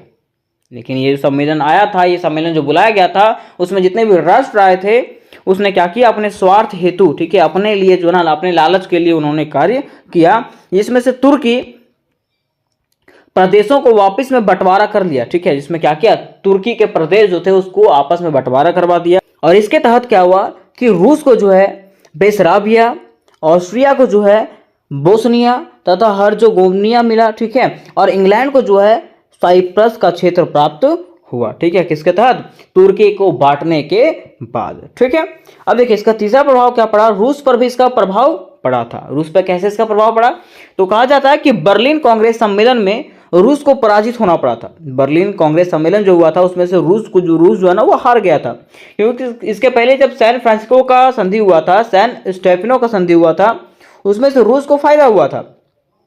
लेकिन जैसे ही बर्लिन कांग्रेस सम्मेलन हुआ तो इसमें से रूस जो है वो हार गया। क्यों, देखिए कहा जाता है कि बर्लिन कांग्रेस सम्मेलन में रूस को पराजित होना पड़ा। रूस ने सेन स्टीफनो की संधि के अनेक लाभ प्राप्त किए थे, परंतु ऑस्ट्रिया और इंग्लैंड ने इस संधि का जमकर विरोध किया। लेकिन ऑस्ट्रिया और इंग्लैंड ने क्या किया था, इस संधि का जमकर विरोध किया था, जिसके बाद 1878 ईस्वी में बर्लिन कांग्रेस की संधि हुई, जिसमें से रूस और तुर्की के बीच में सीमा निर्धारण किया गया। जिसके बाद क्या हुआ, 1878 ईस्वी में जो है बर्लिन कांग्रेस की संधि हुई थी और उसमें से रूस और तुर्की के बीच में सीमा निर्धारण किया गया। और बर्लिन कांग्रेस के निर्णयों में से निराश होकर के रूस ने अफगानिस्तान और तिब्बत में अपना प्रभुत्व बढ़ाने का निश्चय किया। ठीक है, अब क्या हुआ कि जब बर्लिन कांग्रेस के निर्णय लिए गए, उससे क्या हो गया, रूस जो है वो निराश हो गया। ठीक है, अब निराश होने के बाद रूस ने क्या किया, अफगानिस्तान और तिब्बत में अपना प्रभुत्व बढ़ाने का निश्चय किया, जिसमें से रूस जो है इंग्लैंड के बीच में क्या हो गया, तनाव उत्पन्न हो गया। जिसमें से रूस और इंग्लैंड के बीच में दोनों में क्या हो गया, तनाव उत्पन्न होने लगा। तो ये भी जो है रूस को यहाँ पे प्रभाव पड़ा था। फिर देखिए इसका चौथा प्रभाव है ऑस्ट्रिया और सर्बिया के बीच में संघर्ष। क्या है, ऑस्ट्रिया और सर्बिया के बीच में संघर्ष। कहा जाता है कि बर्लिन कांग्रेस के समझौते ने ऑस्ट्रिया और सर्बिया के बीच संघर्ष को और भी बढ़ा दिया। बर्लिन कांग्रेस के समझौते ने क्या किया, ऑस्ट्रिया और सर्बिया के बीच में जो संघर्ष चल रहा था उसको और भी बढ़ा दिया। अब क्या हुआ कि ऑस्ट्रिया को बोस्निया तथा हर्जोगोविना के प्रदेश मिल गए। ठीक है, और सर्बिया जो है अत्यधिक नाराज था। जब ऑस्ट्रिया को ये सब क्षेत्र मिल गया ना और सर्बिया को कुछ नहीं मिला, तो सर्बिया जो है इससे और क्या हो गया, नाराज हो गया। जिसके परिणाम स्वरूप क्या हुआ, ऑस्ट्रिया और सर्बिया में जो है ना दुश्मनी जो है और भी बढ़ती चली गई। और यही संघर्ष हुआ कि आगे चल करके प्रथम विश्व युद्ध हुआ। और प्रथम विश्व युद्ध में जो है ना क्या हुआ था, सर्बिया और ऑस्ट्रिया से प्रथम विश्व युद्ध स्टार्ट हुआ था। ठीक है, तो उम्मीद करते हैं कि आप समझ गए होंगे कि बर्लिन समझौता क्या था और बर्लिन समझौता के यूरोप पर क्या क्या प्रभाव पड़े थे। तो इससे रिलेटेड अगर कोई क्वेश्चन हो गए तो मुझे कमेंट कर सकते हैं। और अगर ये क्वेश्चन समझ में आया होगा तो वीडियो को लाइक करें, अपने दोस्तों के साथ शेयर करें और चैनल को भी सब्सक्राइब करके रख लें। है तो आज का प्रश्न हमारा होने वाला है, बिस्मार्क की विदेश नीति में भूमिका का वर्णन करें। क्वेश्चन क्या है, बिस्मार्क की विदेश नीति में भूमिका का वर्णन करें। या तो क्वेश्चन आपको पूछ सकता है कि जर्मनी के निर्माण में बिस्मार्क की भूमिका का वर्णन करें। अगर दोनों में से कोई भी क्वेश्चन पूछेगा तो सेम तरीके से आपको आंसर लिखना है। ठीक है, अब देखिए क्वेश्चन यहाँ पे उठ रहा है कि बिस्मार्क की विदेश नीति, आखिर विदेश नीति का मतलब क्या होता है, विदेश नीति का मतलब क्या होता है। ठीक है, तो कह सकते हैं ना कि वैसा नीति जिसमें से कोई राष्ट्र अपनी सुरक्षा के लिए, अपनी सांस्कृतिक व्यवस्था को बनाने के लिए, आर्थिक व्यवस्था को बनाए रखने के लिए दूसरों देशों के साथ में संबंध बनाता है, उसी को हम लोग क्या कहते हैं, विदेश नीति कहते हैं। क्या कहते हैं, विदेश नीति। तो सबसे पहले आपको स्टार्ट करना है विदेश नीति के तात्पर्य से। ठीक है, लिखना आपको है कि विदेश नीति से तात्पर्य बताना है कि वैसा नीति जिसमें कोई देश अपने राजनीतिक, आर्थिक, सांस्कृतिक तथा अपने देश की रक्षा हेतु दूसरे देशों के साथ में संबंध स्थापित करता है, उसे ही हम लोग क्या कहते हैं, विदेश नीति के नाम से जानते हैं। किसके नाम से, विदेश नीति के नाम से जानते हैं। तो कोई पूछेगा कि विदेश नीति का मतलब क्या है, तो सीधा आपको कहना है कि वैसा नीति जिसमें से कोई देश अपनी सुरक्षा को बनाए रखने के लिए, राजनीतिक, आर्थिक, सामाजिक व्यवस्था को बनाए रखने के लिए दूसरे देशों के साथ में संबंध स्थापित करता है, उसे ही हम लोग क्या कहते हैं, विदेश नीति कहते हैं। क्या कहते हैं, विदेश नीति कहते हैं। ठीक है, अब देखिए क्वेश्चन में यहाँ पे पूछा था कि बिस्मार्क की विदेश नीति या तो फिर जर्मनी के निर्माण में बिस्मार्क की भूमिका। ठीक है, तो सबसे पहले हम लोग जानते हैं यहाँ पे कि जर्मनी के निर्माण में आखिर बिस्मार्क की क्या भूमिका रही, जर्मनी के निर्माण में बिस्मार्क की भूमिका क्या रही। ठीक है, तो देखिए बातें यहां से उठती है कि प्रसा के राजा विलियम प्रथम ने, कौन, प्रसा के राजा विलियम प्रथम ने जर्मनी के एकीकरण को ध्यान में रख करके बिस्मार्क को जो है ना अपना चांसलर नियुक्त किया। किसने, प्रसा के राजा विलियम प्रथम ने क्या किया, जर्मनी के एकीकरण को ध्यान में रख करके बिस्मार्क को जो है अपना चांसलर नियुक्त किया। ठीक है, और उसके बाद कहा जाता है कि बिस्मार्क एक प्रख्यात राष्ट्रवादी और कूटनीतिक था। कौन, पूछा जाएगा कि बिस्मार्क कौन था, तो एक प्रख्यात राष्ट्रवादी नेता था और कूटनीतिक था। कौन, बिस्मार्क। ठीक है, कहा जाता है कि बिस्मार्क का मानना था कि जर्मनी का एकीकरण जो है ना आदर्शवादी से नहीं बल्कि रक्त और तलवार की नीति से होगा। मिस कह सकते, इसने कहा था, बिस्मार्क ने कहा था कि जर्मनी का अगर एकीकरण करना है ना तो शांतिपूर्वक से जर्मनी का एकीकरण नहीं हो पाएगा। जर्मनी का एकीकरण के लिए हम लोगों को तलवार उठाने की जरूरत पड़ेगी और इसमें से कई लोगों का जान भी जाएगा। ये किसने कहा था? बिस्मार्क ने। किसने? बिस्मार्क ने कहा था। ठीक है, मिस कहा गया है कि जर्मनी का एकीकरण करने के लिए जो है रक्त और तलवार की नीति अपनानी पड़ेगी, ये कहा था बिस्मार्क ने। अब देखिए कहा गया है कि इसके लिए सबसे पहले बिस्मार्क ने आर्थिक सुधारों के द्वारा प्रशा की स्थिति को सुधारा तथा सैनिक शक्तियों को भी मजबूत किया। इसके लिए मिस जर्मनी का एकीकरण करने के लिए बिस्मार्क ने क्या किया? अपने आर्थिक सुधारों के द्वारा जो है प्रशा की स्थिति को सुधारा और सैनिक शक्तियों को भी मजबूत किया। किसने? बिस्मार्क ने। उसके बाद उन्होंने जर्मनी के एकीकरण के लिए डेनमार्क, ऑस्ट्रिया तथा फ्रांस के साथ में युद्ध किया। किसने? बिस्मार्क ने। क्या कहा गया है कि बिस्मार्क ने जो है ना जर्मनी के एकीकरण करने के लिए डेनमार्क, ऑस्ट्रिया और फ्रांस के साथ में युद्ध भी किया था। उसके बाद कहा गया तथा सेडान के युद्ध में फ्रांसीसियों को बुरी तरीके से हराया। ठीक है, और बिस्मार्क ने क्या किया? सेडान के युद्ध में जो है ना फ्रांसीसियों को जो है बुरी तरीके से हरा दिया था। उसके बाद कहा गया कि सेडान के युद्ध के बाद जर्मनी का उदय महाशक्तियों के रूप में हुआ। और सेडान के युद्ध के बाद क्या हुआ था? जर्मनी का जो उदय है ना महाशक्ति के रूप में हुआ था। और जर्मनी और फ्रांस जो है ना दोनों पड़ोसी देश थे। ठीक है, कहा गया कि इस प्रकार बिस्मार्क जो है उपयुक्त नीतियों द्वारा जर्मनी के एकीकरण में महत्वपूर्ण योगदान दिया था। और इस प्रकार से हम लोग कह सकते हैं कि बिस्मार्क जो है उपरोक्त लिखे गए नीतियों के द्वारा जर्मनी के एकीकरण में एक महत्वपूर्ण योगदान निभाया था। किसने?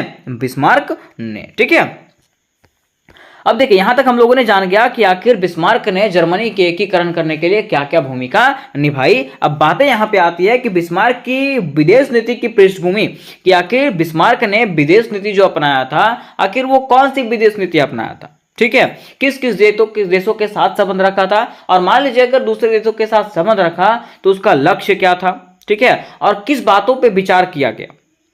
तो इसको जानने से पहले दोस्तों मैं आपको बता देना चाहता हूं कि अगर आप लोग सेमेस्टर 4 के स्टूडेंट हो और अगर आप लोग मेजर 6, मेजर 7, मेजर 8 की तैयारी करना चाहते हो, या तो फिर सेमेस्टर 4 के फुल्ली तैयारी करना चाहते हो, तो इसकी फुल्ली तैयारी आपको इस चैनल पे मिलने वाला है दोस्तों, जिसका लिंक आपको डिस्क्रिप्शन बॉक्स में मिल जाएगा। और इससे रिलेटेड कुछ और भी क्वेश्चन आपको करवाया गया है मेजर 6 के, जिसका लिंक डिस्क्रिप्शन बॉक्स में दे दिया गया है। ठीक है, अब देखिए कहा गया कि बिस्मार्क की विदेश नीति की पृष्ठभूमि, क्या कहा गया? बिस्मार्क की विदेश नीति की पृष्ठभूमि।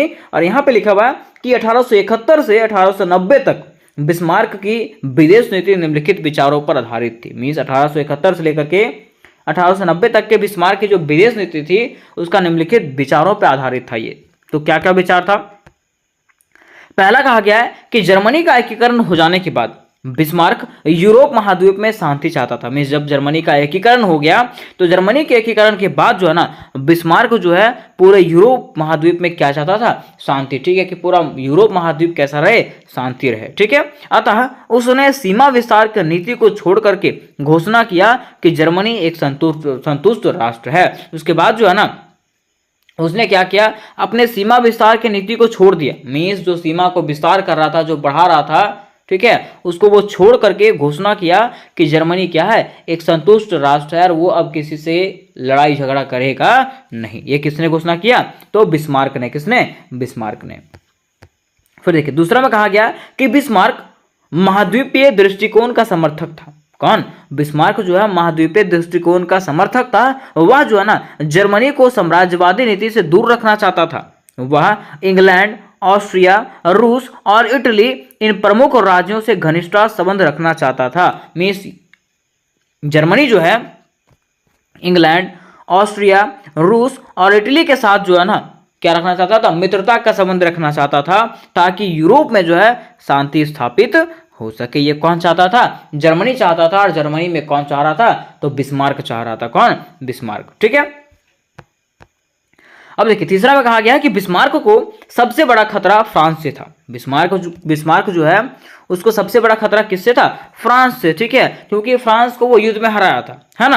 अतः वह फ्रांस को जो है ना यूरोप की राजनीति से मित्रहीन एवं एकाकी बनाना चाहता है। इसलिए वो चाहता था, बिस्मार्क चाहता था कि फ्रांस को जो है ना पूरे यूरोप के जो देश है उसको उससे दोस्ती ना बना करके रखे। ठीक है, और मित्रहीन कर दे उसको। ये कौन चाहता था? बिस्मार्क चाहता था। कहा गया कि फ्रांस को आंतरिक रूप से भी निर्बल बनाए रखा जाए। इस दृष्टि से फ्रांस में गणतंत्रीय व्यवस्था का समर्थन किया जाए ताकि इस व्यवस्था के अंतर्गत फ्रांस अपने मतभेदों का शिकार बना रहे। मीन्स ये चाहता था, मीन्स जर्मनी सीधा चाहता था, ठीक है, कि फ्रांस जो है ना वो नीचे दब के ही रही, वो कभी उठ पाए नहीं, एक शक्तिशाली राष्ट्र के रूप में उभर करके सामने नहीं आ पाए। ये कौन चाहता था? बिस्मार्क चाहता था और जर्मनी चाहता था। फिर चौथा में कहा गया कि बिस्मार्क की दृष्टि में रूस का सर्वाधिक महत्व था। बिस्मार्क की दृष्टि में जो है ना सबसे अधिक महत्व किसका था? रूस का। उसने कहा कि रूस मेरी विदेश नीति की धुरी है। ये किसने कहा था? बिस्मार्क ने कहा था कि रूस जो है ना मेरे विदेश नीति का क्या है? धुरी है। धुरी मतलब समझते हैं? बेस समझते हैं? बेस, बेस मतलब क्या होता है? आधार, है ना। तो वही कहा कि रूस जो है ना मेरे विदेश नीति का क्या है? एक आधार के समान है, बेसमेंट के समान है। पांचवा पॉइंट में कहा गया कि उस समय इंग्लैंड जो है ना शानदार अलगाव की नीति का पालन कर रहा था और बिस्मार्क ने ऐसी विदेश नीति का पालन करना उचित समझा जिसका इंग्लैंड के विदेश नीति पर कोई प्रतिकूल प्रभाव ना पड़े। उस समय जो है ना इंग्लैंड जो है अलगाव की नीति अपना रहा था, ठीक है, उसको किसी से कोई मतलब नहीं था। इसलिए बिस्मार्क ने सोचा कि मैं एक ऐसा नीति का पालन करूं, ऐसा विदेश नीति का पालन करूं जिससे इंग्लैंड को कोई तकलीफ ना हो। इसलिए उसने क्या किया? जर्मनी की जल सेना का विस्तार करके छोड़ दिया, ठीक है, और थल सेना का ही विस्तार किया। किसने? जर्मनी ने जो है अपने जल सेना का विस्तार करने का छोड़ करके जो है ना थल सेना का विस्तार किया, क्योंकि जल सेना जो है वो इंग्लैंड भी विस्तार कर रहा था, ठीक है। तो वो नहीं चाहता था कि मेरे में और इंग्लैंड में क्या हो, कोई बाधाएं उत्पन्न हो, किसी तरह का युद्ध वगैरह हो जाए। इसलिए जर्मनी ने जल सेना को छोड़ करके थल सेना का विस्तार किया और उसने कहा था कि जर्मनी स्थल चूहा है। जर्मनी क्या है? स्थल चूहा है, जबकि इंग्लैंड जो है जल चूहा है। मीन्स इंग्लैंड जो है मीन्स जल का वो राजा है और जर्मनी जो है स्थल का राजा है। स्थल चूहा व जल चूहा में संघर्ष नहीं हो सकता। ये किसने कहा था? बिस्मार्क ने कहा था कि स्थल चूहा और जल चूहा में क्या हो सकता? संघर्ष कभी हो सकता नहीं है। अंततः मैं क्या कर सकता हूँ? इंग्लैंड के साथ मित्रता पूर्वक संबंध रख सकता हूँ। ये किसने कहा था? बिस्मार्क ने कहा था। अब देखिए यहां तक हम लोगों ने यह भी समझ लिया कि आखिर बिस्मार्क ने विदेश नीति के तहत किन किन विचारों पे बातें किया था, ठीक है। अब बात यहां पे आता है बिस्मार्क की विदेश नीति के सिद्धांत कि आखिर बिस्मार्क का जो विदेश नीति था उसका क्या क्या सिद्धांत था, ठीक है। तो कहा जाता है कि बिस्मार्क की विदेश नीति के प्रमुख सिद्धांत निम्नलिखित थे। पहला सिद्धांत था कि अपनी विजयों को सुरक्षित रखना। विदेश नीति के माध्यम से वो चाहता था कि उन्होंने जो विजय प्राप्त किया वो क्या रहे? सुरक्षित रहे, ताकि अगर वो दूसरे देशों के साथ दोस्ती बना के रखेगा तो दूसरे देश पे आक्रमण नहीं करेंगे, है ना। तो पहला उसका जो सिद्धांत था वो था अपनी विजयों को सुरक्षित रखना। दूसरा था यूरोप महाद्वीप में शांति स्थापित करना। वो चाहता था कि पूरे यूरोप महाद्वीप में क्या रहे? शांति स्थापित रहे। ये कौन चाहता था? बिस्मार्क चाहता था। इसलिए जो है वो विदेशों के साथ में क्या करना चाहता था? संधि करना चाहता था और मित्रता का हाथ बढ़ाना चाहता था। कौन? बिस्मार्क। फिर तीसरा उसका उद्देश्य था फ्रांस को मित्रहीन बनाना। तीसरा उसका उद्देश्य था और सबसे बड़ा उद्देश्य था कि फ्रांस को जो है मित्रहीन बनाना। वो फ्रांस को देखना चाहता भी नहीं था। कौन? जर्मनी और बिस्मार्क। इसलिए वो कहा था कि मुझे क्या करना है? फ्रांस को जो है मित्रहीन बनाना, ठीक है, हमें इस यूरोप के देशों से अलग करना है तथा फ्रांस के विरुद्ध व जर्मनी के पक्ष में गुटबंदी करना। और वो चाहता था कि फ्रांस के विरुद्ध गुटबंदी बनाना, ठीक है। अगर हम लोग गुट बनाएंगे, ग्रुप बनाएंगे तो फ्रांस को उसमें शामिल नहीं करेंगे। ये कौन कहता था? जर्मनी कहता था। और जो भी गुट बनाएंगे उसमें जर्मनी शामिल रहेगा लेकिन फ्रांस शामिल नहीं रहेगा। मीन्स फ्रांस को जो है यूरोप से बाहर निकाल देना, यूरोप के ग्रुप से बाहर निकालना है। ये कौन चाहता था? बिस्मार्क चाहता था। अब देखिए बाद में यहां पे आता है निष्कर्ष का, ठीक है। तो कहा गया है कि एक इतिहासकार ने लिखा है, एक इतिहासकार ने लिखा है कि बिस्मार्क जो है यूरोप महाद्वीप में जर्मनी को संतुष्ट साम्राज्य बनाना चाहता था। मीन्स बिस्मार्क जो है यूरोप के महाद्वीप में जर्मनी को जो है एक संतुष्ट साम्राज्य बनाना चाहता था। मीन्स शक्तिशाली साम्राज्य बनाना चाहता था। कौन? बिस्मार्क, ठीक है। कहा गया कि उसकी विशेष इच्छा थी कि जर्मनी की राजधानी बर्लिन यूरोप की राजधानी का केंद्र बने। मीन्स उसका इच्छा था कि जर्मनी की राजधानी जो है वो क्या बने? बर्लिन यूरोप की राजधानी का केंद्र बने। ये कौन चाहता था? बिस्मार्क चाहता था। तो दोस्तों उम्मीद करते हैं कि ये क्वेश्चन आपको समझ में आ गया होगा और अगर ये क्वेश्चन आपको समझ में आया होगा तो वीडियो को लाइक करें, अपने दोस्तों के साथ शेयर करें और चैनल को भी सब्सक्राइब कर लें।